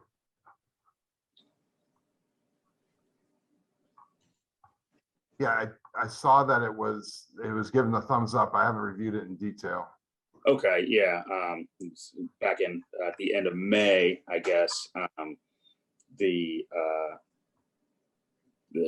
city councilor seems to, my understanding at least of this, is that the COB does not run afoul of any Garrity issues. Is that your understanding as well? Yes.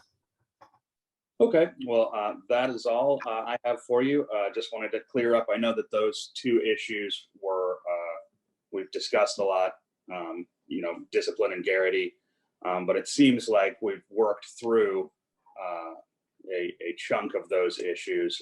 So that is all I have. Thank you. Okay, thank you.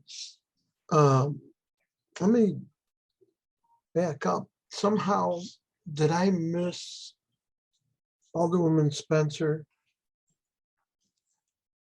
No, you called her. She was okay. I think she was, you called on her. Okay, I didn't see Just her. taking Okay, care of something else. Mhm. okay. So, and then obviously you speak on your own bill yet. So we're going to go to Alderman Page.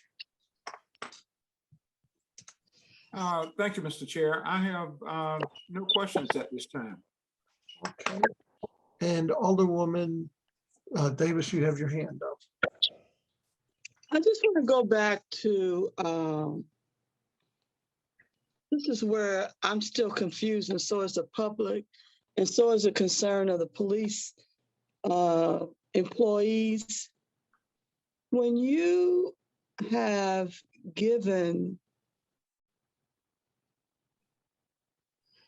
the COB commissioner the authority to recommend discipline through the Civil Service Commission, and if an employee, whether it's a police officer, a correctional officer, or a civil employee of the police department, does not agree with that, they have that right to go back and ask for a hearing with the Civil Service Commission. So that's so interesting, the way that that moves forward. And that's why I said on page 9 and on page 13, it is poorly written and is very confusing. And those who have read it believe that the intent is, or the belief is, that the oversight board is actually issuing disciplinary actions. And so I just have to keep reiterating that, because I think we really need to clean that up. Thank you. Yeah, Thank I do agree, Alderwoman Davis.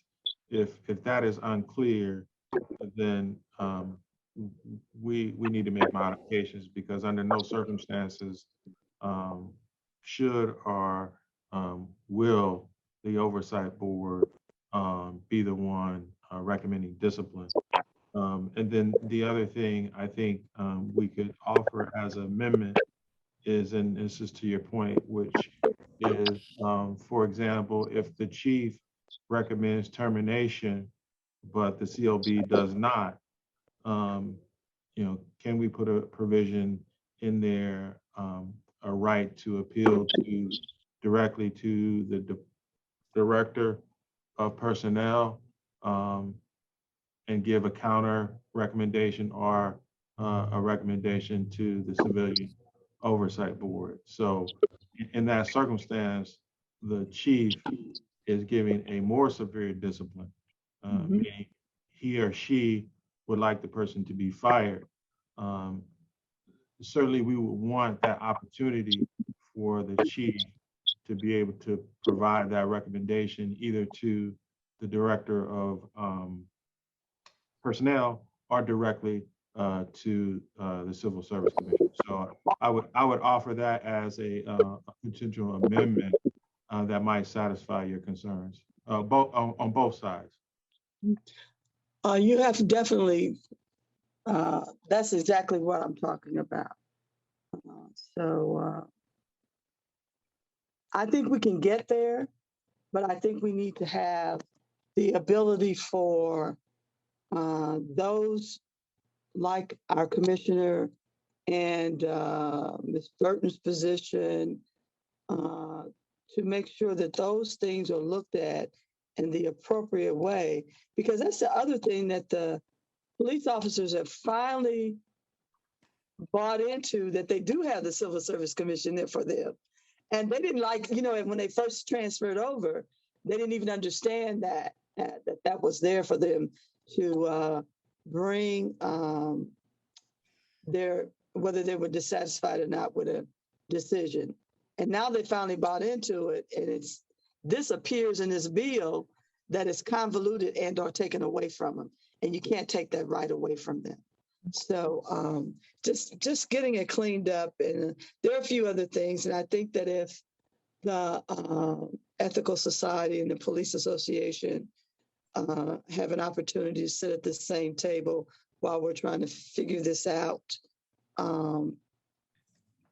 the message will get out in a better way, because the last thing you want is for something like this to pass. We're already losing officers every day. You think you've seen an exodus? Let this go out with them thinking that they have no rights at all, and it's all been taken away. So let's just try to clean it up a little bit. That's all. Thank you.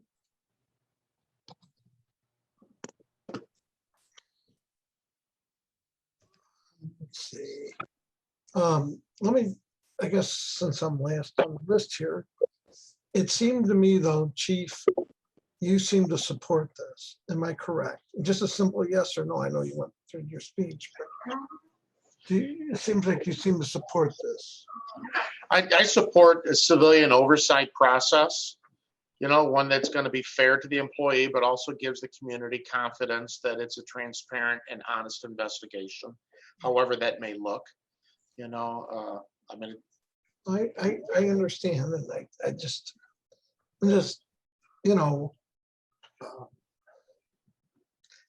I guess And my thing here, other than the leadership, no one's even reached out. Usually they'll reach out and say, hey, Joe, you can't support this, or hey, Joe, be in favor. So I'm assuming that they don't have a big issue with it because no one's reached out to say, hey, Joe, you shouldn't support this because this is a bad idea. Usually, just like the fire, just like almost everything out there, we're fairly well lobbied.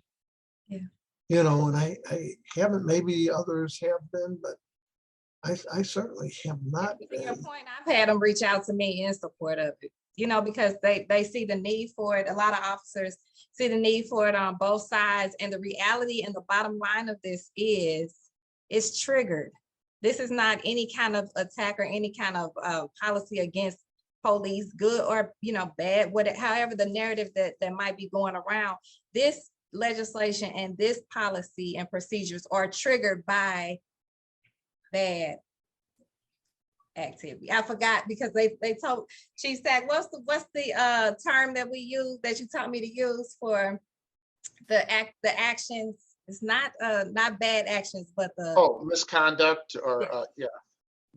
Civil misconduct. Yeah. Civil misconduct, that was it. So again, the idea that this would be against anybody for that matter, other than a victim, it just doesn't add up. Something has to happen first. So if you're doing, like, we love and protect and honor our police officers for doing the job that they do, which so many of them have come to me and said, we need stuff like this so that we can build up this trust in our civilians and in our community, so that they'll know, you know, that we are here to support and protect and serve them. Then, you know, that's the direction, that's the only direction that this should be going in. In no kind of way should anybody be saying that this is against police or this is against policing or anything like that. And again, we're dealing with, as yet another instance last week in this nation on this. So this is just necessary. But I want to make sure that everybody saw the amendment. I want to see if I could get the amendment before us, Chairman. This is a direct amendment to hopefully help Alderwoman Davis with her concern. Sure. Go ahead and make your amendment, and then we'll take a motion to put the amendment in there. I make the motion to introduce amendment number 1 to Board Bill 47. Go ahead and make your amendment, and then we'll vote. Yeah. Okay. Has everyone seen, did everyone see it in their drive? Should have been in the Google Drive. Does everyone have it now? You always read it to the public. Right, she will, but I just want to make sure we all have it. Okay, yes. Alderwoman Howard? You have it? Okay. So Alderman Clark Hubbard, do you want to go ahead and read the? Yep, I'll go ahead and read it. I don't see our clerk one, so I'll go ahead and read it. Notwithstanding the foregoing, the pursuant to RSMO.84.344. Exclusive authority over the disciplinary process and procedures affecting commissioned officers is reserved to the civil service. Fourthmore, the Commissioner of the Police and Commissioner of Corrections will retain the power to discipline their employees as conferred by civil service rules currently in effect. Any claimed conflict between disciplinary action initiated by the Commissioner of the Commissioner of Civilian Oversight and Commissioner of Police or Corrections shall be preliminarily determined by order of the Director of Public Safety and may be appealed by any commissioner to the Civil Service Commission. And where would that be put in? Amend Board Bill page 16, line 4. Page 16, line 4, to say exactly what you just said. So page 16, line 4. And starting right at the beginning of line 4? Yes. Okay, so then I'll take a motion to insert that amendment on page 16, line 4, to read what she just read. Okay. What happened to page 9, 15? Are we going But to take the amendments going on page 16. but lines on pages Page 9 9 and 13. the language is saying something different. So you would have to take that out as well.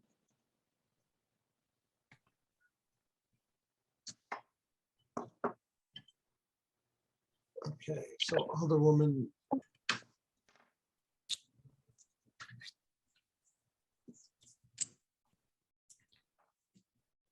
Would you like to take Oh, a? I'm sorry, did I make the, no, I'm not, no. No, not that. They're talking about where it would needs to come out on two different pages where it says something differently.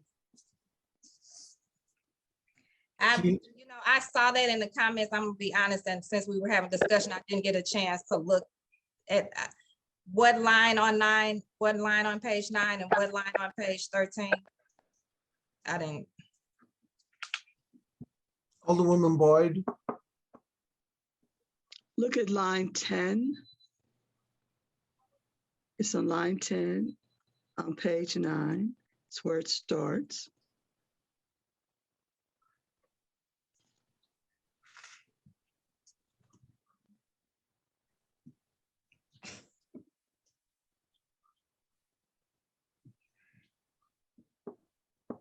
There's actually also another section, I want to say it's in maybe page 32 or 33 that kind of refers back. That's why I was just saying, can we just take a moment and have these experts help us clean this up?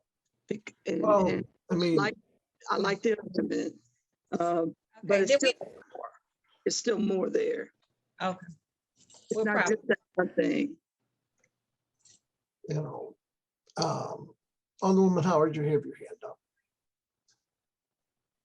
I can't hear you, but you hear me. Sorry. Alderman Clark Hubbard's amendment doesn't address line 10, which says the open investigation what were previously closed. And I thought we didn't want that to happen. Well, only the circuit attorney can actually open those cases. And maybe that needs to be, says the public integrity unit shall have the authority. Now that the circuit attorney. Yeah. I think it must be a because she's over the public attorney. Mm-hmm.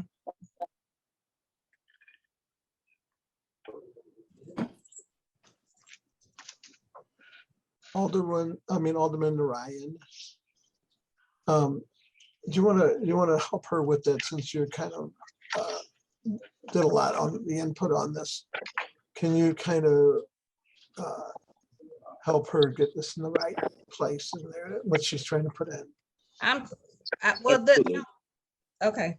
I think since he's we're trying to figure out where the what the best way for you to get this in, and maybe a little bit of help, since he did a lot of the input of this. Maybe he could help just to get this in the right place. If you're okay with that. If not, I mean, I'm good with. Oh yeah, I'm sorry. I'm sorry. Of course I'm okay. Of course I'm okay with all of this. Okay. We're trying to get clarity on what exactly looking at this. Alderman Ryan, can you look and go ahead and offer where this should be and how it should be? Give me just a moment here. Okay.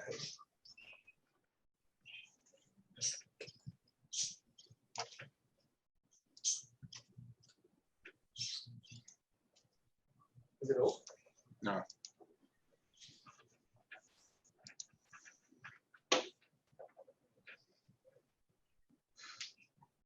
So this we're not gonna finish no time soon. No, they should have this shit.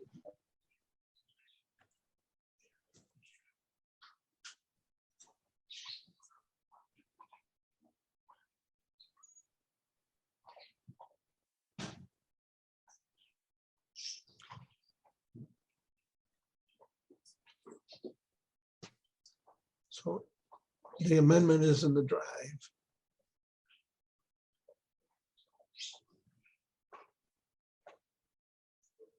And the fiscal notes there now.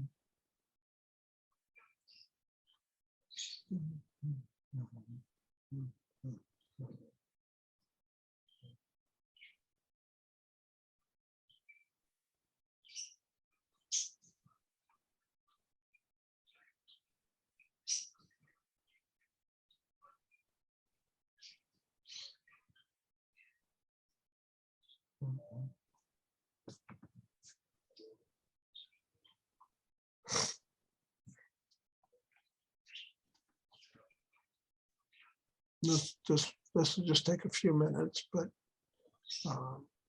if I understand your intentions to try to get this out of committee today.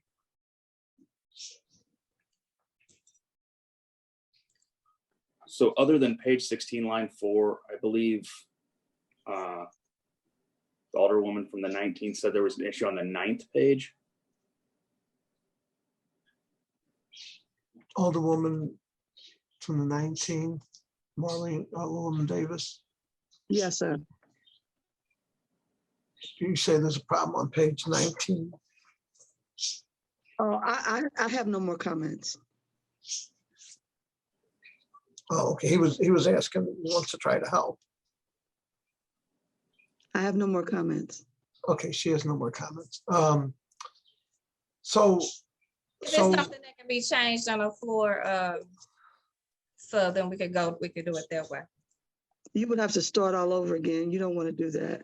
I mean, the problem with doing it on the floor, because in order to get this through, if you're really trying to do it by, well, it really depends. We might have an extra meeting. I'm certainly asking for one because I have something with the firefighters that has to get done. Yeah, everybody's asking for an extra board meeting. Right. So hopefully we'll get an extra one because I have to get something in for the fire. Otherwise, if you do a floor substitute, then you can't, as it is now, you're going to have to move to suspend the rules to perfect this in tomorrow's meeting. mm-hmm. The third reading final pass it next Friday. But if you do floor substitutes, I don't believe then you can do that and you're going to run out of time, which means that this would go to September 16th. To take it out. We'll just take it out. So I think you can, I think if you're going to do stuff, you want to do it here now. Yeah. And not on the floor. Right. Per Alderwoman Davis, we are going to go ahead and take those items out. Yeah, I think probably what we do is we just take out on page 9, we take out the line, the public integrity unit shall have the authority to reopen investigations that were previously closed. I think we take that line out and that gets us there. Okay, so is that your motion? Yes. And you're gonna have to do it in writing. You're gonna have to have the clerk send it to everyone so it's in writing. Okay. And then we can accept the motion then. Okay. So everybody has to have it in front of them. Sure, and there's drafting the amendment right now, so. Okay, and then Alderwoman Howard. Excuse me, Boy, do you have your hand up? Yes. Mr. Chair, it seems like we are literally rewriting this bill. That's what we do, though. I mean, that's what the committee hearings are for. We try to work through the process. But whoever wrote this bill, apparently they didn't know what they were doing. Because this bill is, it's literally Alderwoman Hubbard and Alderman Narayan have literally rewrote this bill. No, we only taken out the two items that Alderwoman Davis brought up, which actually we had already discussed if there was a need, because the reality is that's the only kind of thing we've heard as pushback on this bill the month that we've been working on it. Nobody has ever had any problems other than this. I'm just gonna be blatant. We heard it in Alderman Page's comments in the last committee hearing about this, was about the circuit attorney's role in this. And so that's why immediately now with what Alderwoman Davis has asked, we're gonna do it, because again, that's just the point of this moving forward collectively. Well, and the committee hearings are where we make all these changes. I get frustrated when people start going to the floor and wanting to make changes when the appropriate place is the committee. I mean, that's, we hash through these in the committee. We put together what we think is right or wrong, and then we vote on it. And it either passes or it doesn't pass. But there's no other place that I know of. The most appropriate place for these discussions are the committee hearings. Yeah. I mean, that's certainly, you know, and changes and concerns that people have, this is the time to say, gee, I have a concern. I'd like to see this change. And that's, I don't know of any other appropriate place or time that you do this. There's no, that could, because yes, things get rewritten, and a year from now, another alderman might come in, or alderperson might come in and make changes to this. It's always, board bills are always, they're always in flex, you know, and things are always being amended and changed.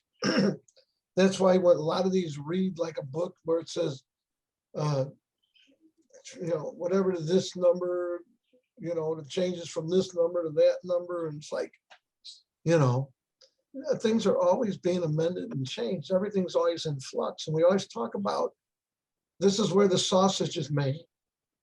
So first you have the idea, then you write the idea, then you bring it and it gets into committee. And the committee is where changes are made. And if the changes are not made to where you're satisfied, you don't vote for something. If they're made in a way that you're satisfied, you think, okay, what my concerns were, we move forward. Dr. Dan, did you have something? Your mic was off. I didn't know if you were talking. No. Dr. Dan, did you have something? Your mic's off. Dr. Dan, Dr. Isom, your mic's off if you're saying something. It looks like he's saying something, but I can't tell. Dr. Isom, can you unmute yourself? I can't hear. We can't hear what you're saying. I don't know. Sorry, Chairman. Oh, I didn't know if you were talking to us or not. I'm sorry. Oh, no. I'm Okay. talking to someone else. Sorry. Okay, no, that's okay. Then I thought you were talking to us. Do we have the amendment in front of us now? Does everyone have the amendment in front of us? Amendment number 2. Well, we still haven't even done one yet. Oh. We didn't even vote on one. So this will still be amendment number 1. Oh, okay. This will become amendment number 1 if we vote on it. I just emailed the amendment over to the amendment number 2 over to. But it's actually going to be amendment number 1 because we never did even. Well, so I guess there's the 2 amendments. Okay. Okay. So we'll take them one at a time then. Which one do you want to? So we have amendment number 1 actually.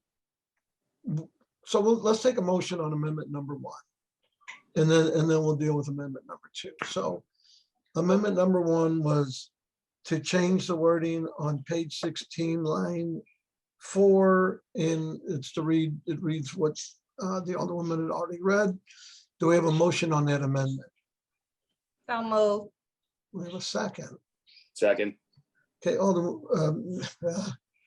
Madam Clerk, would you please call the roll on amendment number 1 to committee, board bill committee,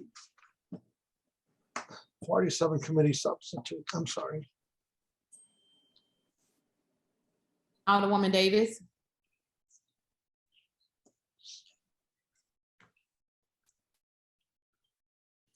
Alderwoman Howard. I'm sorry, I had to step away, so. We're voting on amendment number 1, which was the one that she had read earlier, to Board Bill 47 Right. committee substitute, which changes the wording on page 16, line 4. Okay, yes. Okay. Okay, so it's a yes. Chairwoman Tyus. Alderwoman Spencer. I'm sorry, that was Vice Chair Tyus. Alderwoman Spencer. Alderwoman Boyd. Alderman Bosley.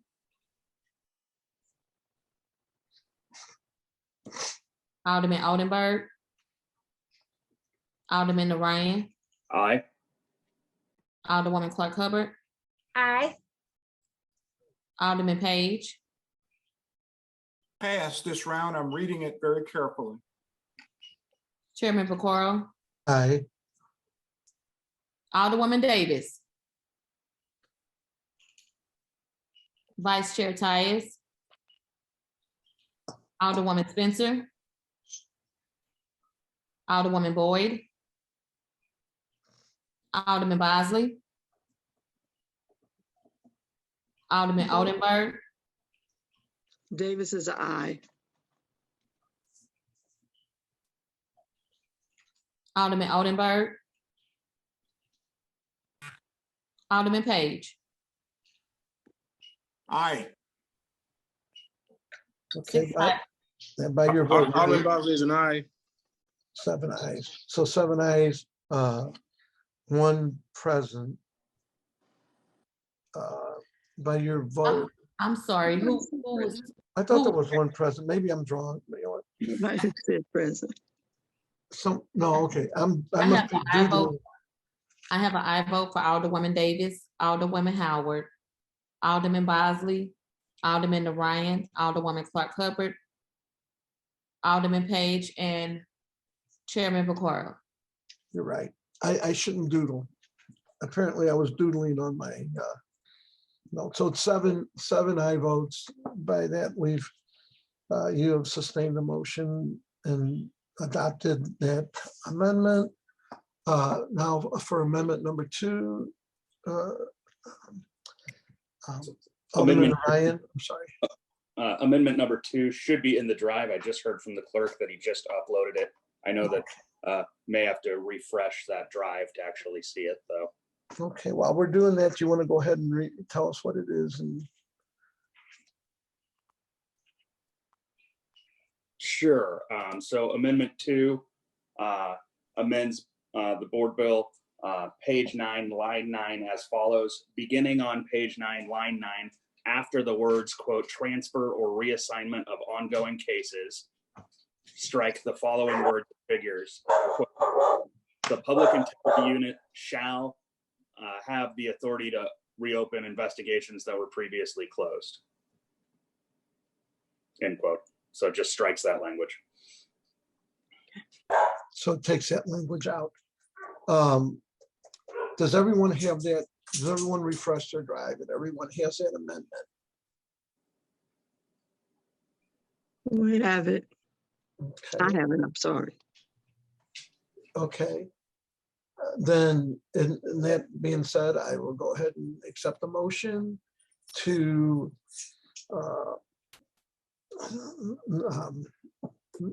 amendment number 2 to Board Bill Committee Substitute 47, changing or taking out page 9, line 9.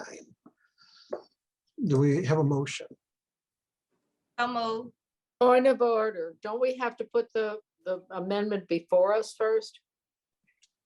Well, I think that's what we're doing. Did we vote to do that or not? Well, he just read it, so he read it, and okay, we can open it for discussion. I'm sorry. I just want to make sure we're doing this correctly. Well, I believe we are. I mean, I believe we are. We're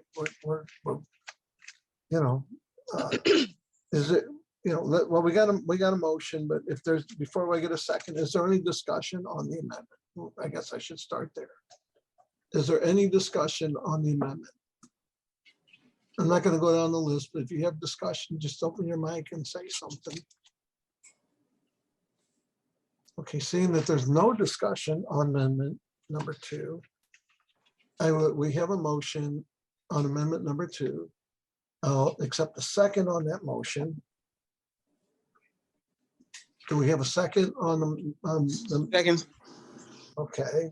Madam Clerk, please call the roll unless there's a call for Previous row. Hearing no objection to previous roll amendment. Objection. Okay, we have an objection to previous roll. Madam Clerk, please call the roll. Alderwoman Davis, Aye. Alderwoman Howard, Aye. Vice Chair Tyus, Alderwoman Spencer, Alderwoman Boyd, Aye. Alderman Bosley, Aye. Alderman Oldenburg, Alderman Narayan, Aye. Alderwoman Clark Hubbard, Aye. Alderman Page, Aye. Chairman Bokoro, Aye. 8 aye votes. By your motion, you've accepted the second amendment to Board Bill 47 Committee Substitute. So now we have the Board Bill Committee 47 Committee Substitute in front of us as amended. Which is a lot to say. But I'm writing it.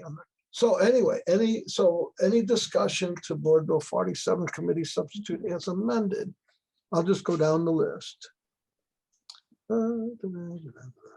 Let's see. Alderwoman Davis, you're first. Any questions on? We Board Bill still 47? have some language on page 13 that is that probably should be removed as well. Trying to Do you want to make that? timeline. The line is, I think it's line, starts at line 14.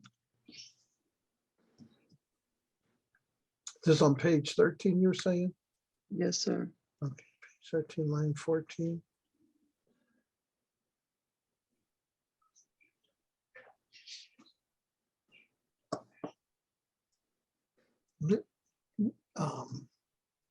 Is that an amendment you want to make? Do you want to send something over? No, I'm just going to ask for discussion on it. What do you think? Well, no, well, that's what we're here for. I'm just asking right now. That's what I'm saying. That's what we're discussing right now. And we started with you. Okay. So you're saying that you believe on page 13, line 14, something should be removed. I'm asking, do you want to make an amendment to the bill? No, sir, I don't. Okay. Okay. I Is just there, I want to make sure I'm looking at the right, on page 13, line 14, where it starts at inquiries. I'm sorry, inquiries. Yeah, So they shall do for the purposes therein stated, namely to determine compliance or violation by Division of Police, Division of Corrections, personnel of rules governing professional standards and conduct. That's what you want removed? I don't want to, I'm asking if this rule still needs to be in there if we're going to have everything reviewed by civil service. That's what we put in that First Amendment. Dr. Isom, can you answer this for us?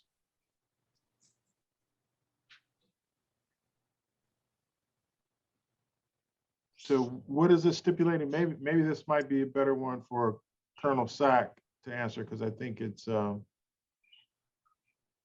Colonel Sack? I think this is dealing with corrections, isn't it? oh, is it corrections? Okay. Yes, sir.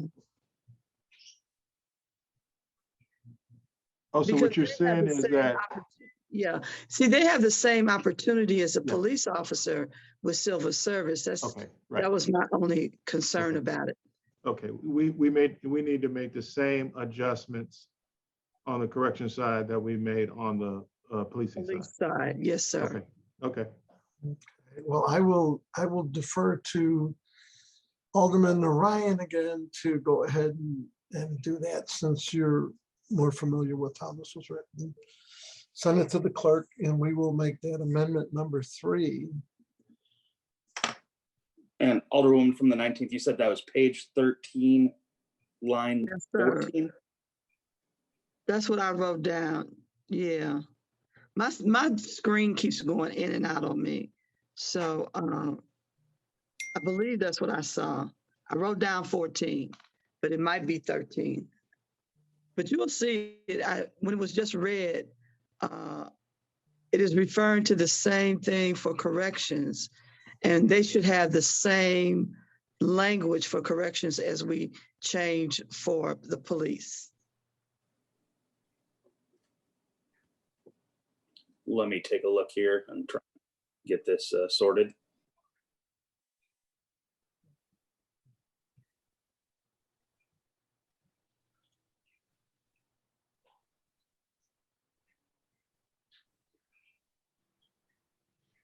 me see if I can.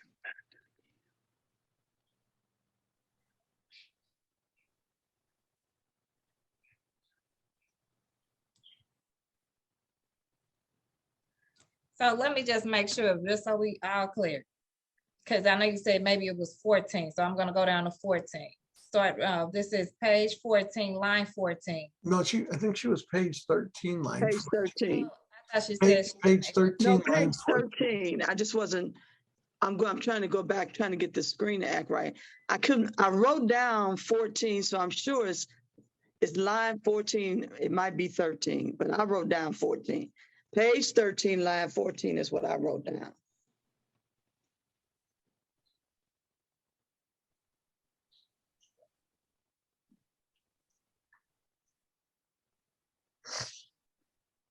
Because yeah, what I'm reading on page 13, line 14 is oversight investigators and staff shall, as provided herein, be broadly authorized to independently investigate, conduct, and oversee investigatory matters defined as professional standards inquiries.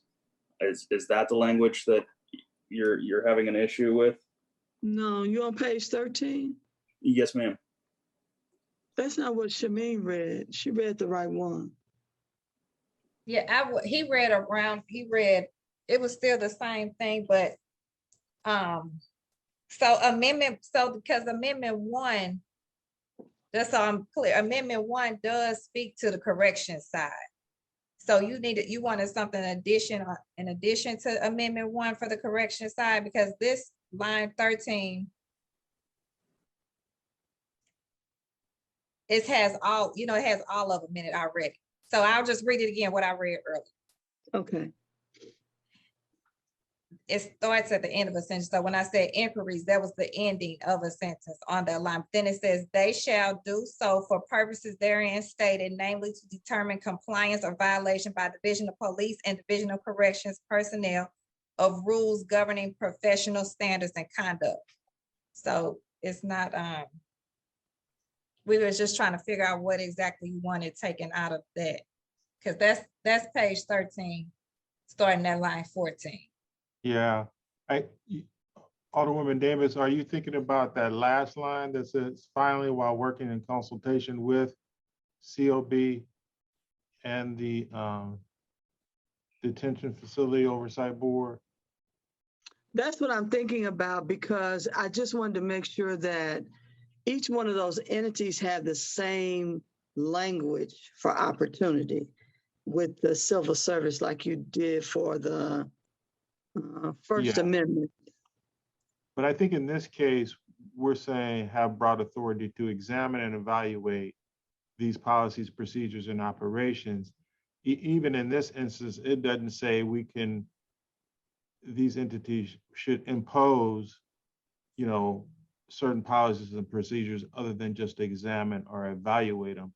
And I think why we wanted to give such broad authority is like, okay, if there is we'll say an issue with some procedures in the jail, while it may not be a formal investigation into an individual, we want all the information to make an assessment of whether or not there needs to be some policy changes or procedural changes to elevate. Without that broad authority to collect the information, there becomes this push and pull to say, okay, I don't have to give you that to do the evaluation. Am I explaining that? You have correctly? explained it thoroughly, and I'm okay with it. Thank you. Okay, so It doesn't have to do with investigation of individual employees, but the operation as a whole. Okay, I'm good with that. okay, so there's no amendment that she's making, then I assume. No, we're good. Go ahead. We're fine. Okay. So Alderwoman Davis, any other discussion on Board Bill Committee? No, Board thank Bill you. Substitute 47 committee substitute is amended. Okay, Alderwoman Howard, you're next up and your hands up, but you're next. Discussion on Board Bill 47 committee substitute as amended. Alderwoman Howard. Maybe I see that she's not there. I'm gonna move on and come backwards. Alderwoman Spencer. I see Alderwoman Spencer's been in the meeting, but so far she hasn't joined us. Alderwoman Spencer, are you there? Do you want to talk on this? Okay, we're gonna move on. Alderwoman Pam Boyd. I don't have any questions because I think we put a lot of work into this, so I don't have any questions. I'm just a little nervous about it because it seems like we're kind of pushing this, rushing through this. So right now, I don't have any questions. I appreciate Alderwoman Davis and Alderman Bret Ryan that put the extra work in to try to start changing some stuff around. And so I'm okay with that. And so I was like Alderman Page, I kept trying to read and try to absorb the information. It just seems like it was just put together. It just where we had to redo the whole bill, not the whole, but pretty much of the bill. So thank you all. It kind of helped me get more clarity. And that's what we do. And it seems like a rush, but this actually goes back almost a year and a half or 2 years now. We had meetings when we did the jail oversight committee, and I wanted this separated so that it wasn't in the same bill. This was with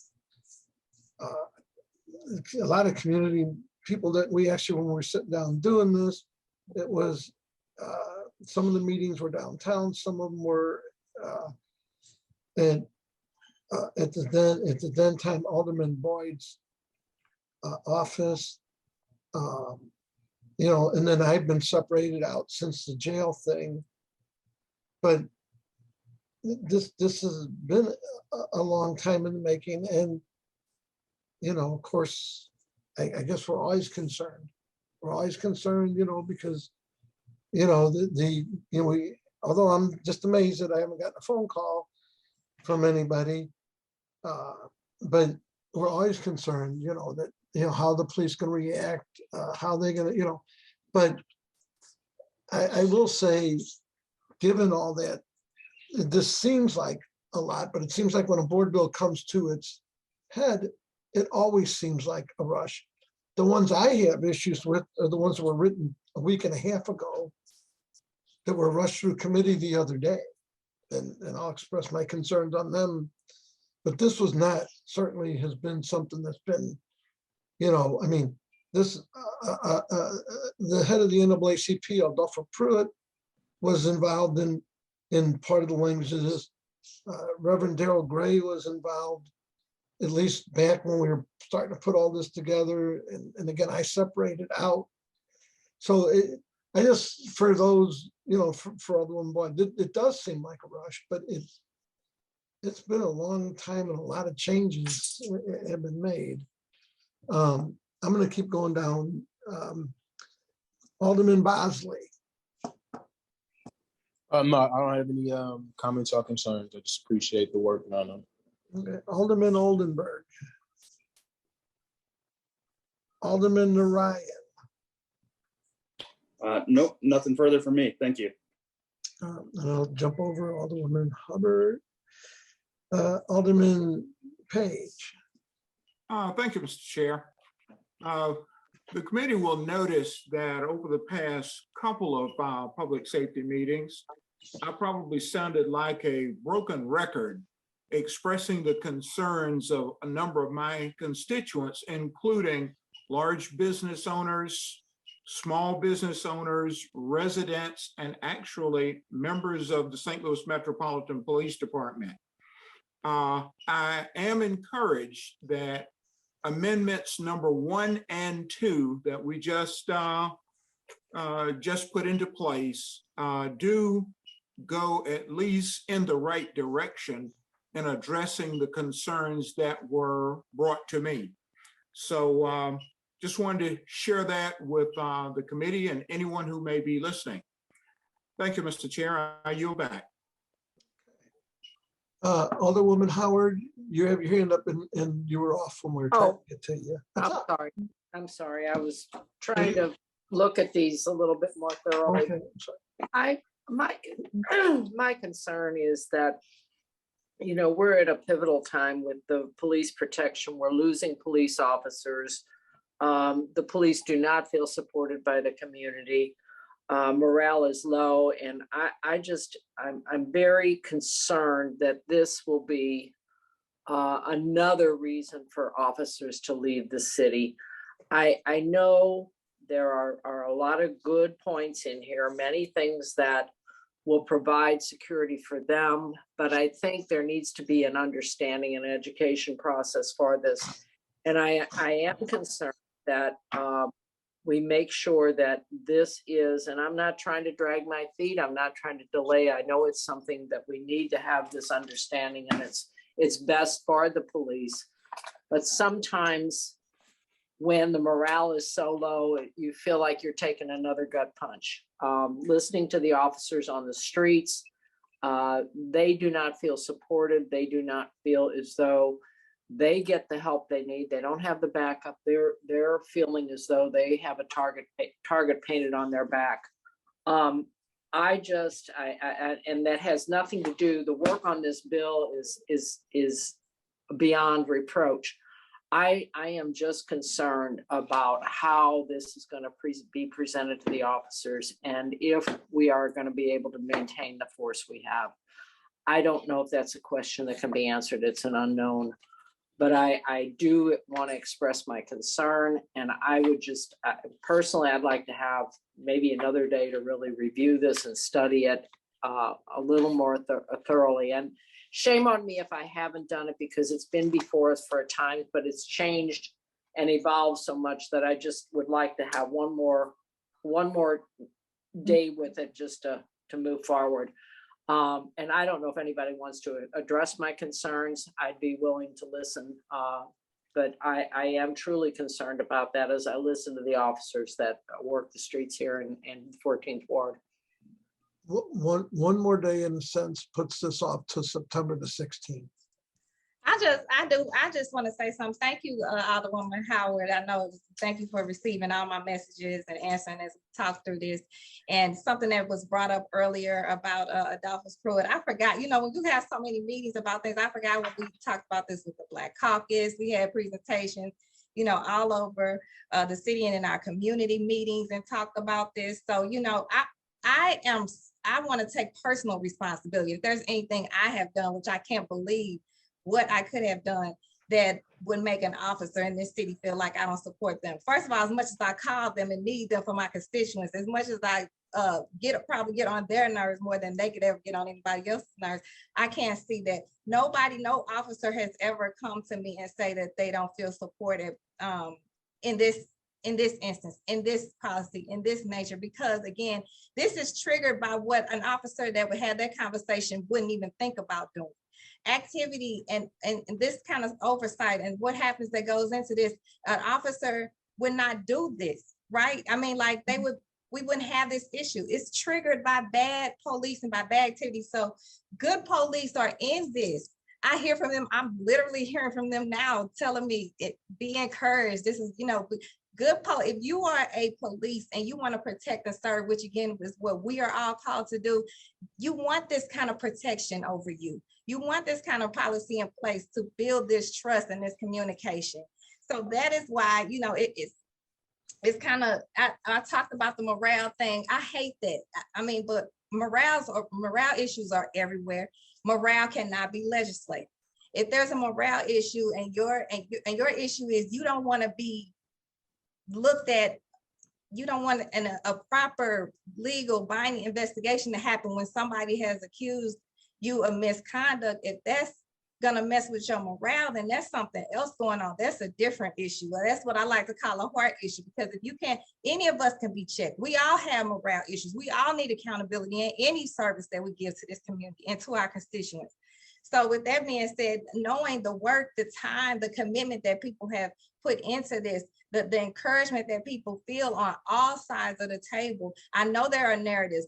Nobody's naive to narratives that are going around, but I just want everyone to check their own hearts and minds on what the direction this city can go in and the step that this city can go in.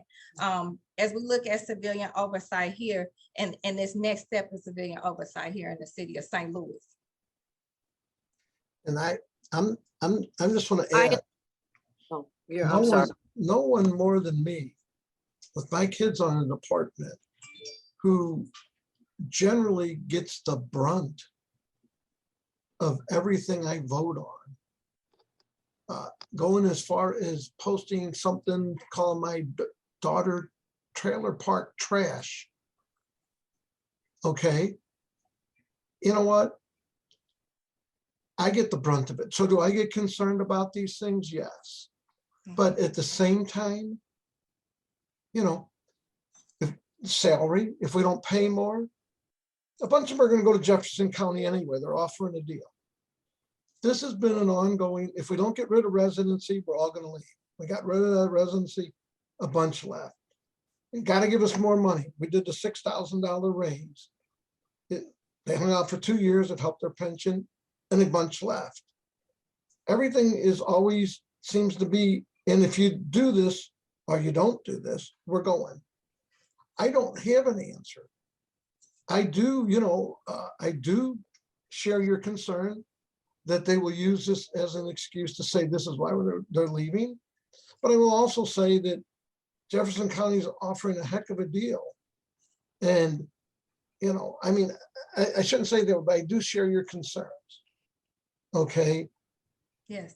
About that, Alderwoman Howard, there's not I share your concerns, but even in my case, more so with my kids on the department, they seem to get the brunt end of whatever I seem to vote on. If there's not like, they're going to leave, what's the matter with your old man? What the hell? I'm just telling you, I understand what you're saying. I don't know. I also see the other side of this when the head of NAACP calls me up saying, you know, these things, you know, and I've also had police officers call me that say they feel that they've been unjustly, and I won't name the names, we can talk after this, yeah. But I've had officers call me that said that other officers don't like them. They feel like they've been unjustly picked on by IAD, and they wouldn't mind an outside source to talk to. So I've heard both sides, and I'm rambling. So Alderwoman Davis, you have your hands up. I'm sorry. Alderwoman Davis. Oh, I'm sorry. Wait a minute. You have your hand up. I didn't mean to ignore you. I just, Oh, I share Alderwoman Howard's concerns. Yeah. That's all I'm saying. And I share too. I wanted to say that I understand because we all experience different conversations, and all around the country, we're dealing with the same thing. And the unfortunate part about it is that we have allowed too much extreme rhetoric and behavior to take place in our communities. And it's time for us to reel it back in. There's a lot of hate out here. We see that from all these shootings that are going on. There's a lot of distrust and dislike with the justice system, which we have no control over at all. And people don't understand that. They think that we can do something about it. But as we see around the country, communities are taking it in their hands. They're recalling people. I think 2 circuit attorneys or district attorneys or whatever you call them in different places have been recalled recently 4 are being recalled in the next 30 to 60 days, as well as mayors and others who are in control. So again, it's up to the people. The people will make their decisions. We have to make sure that we don't go overboard and get caught up in the rhetoric or the extreme thoughts and processes. And that's why I wanted to make sure that we had that clarity in there. But at the end of the day, we can just do the best we can do. That's And it. know that a lot has gone unchecked, and somehow we've got to bring civility back to our community. Thank you. Absolutely.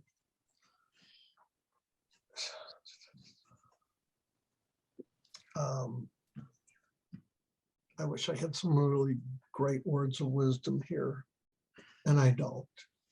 So does anyone else have any other discussion on this?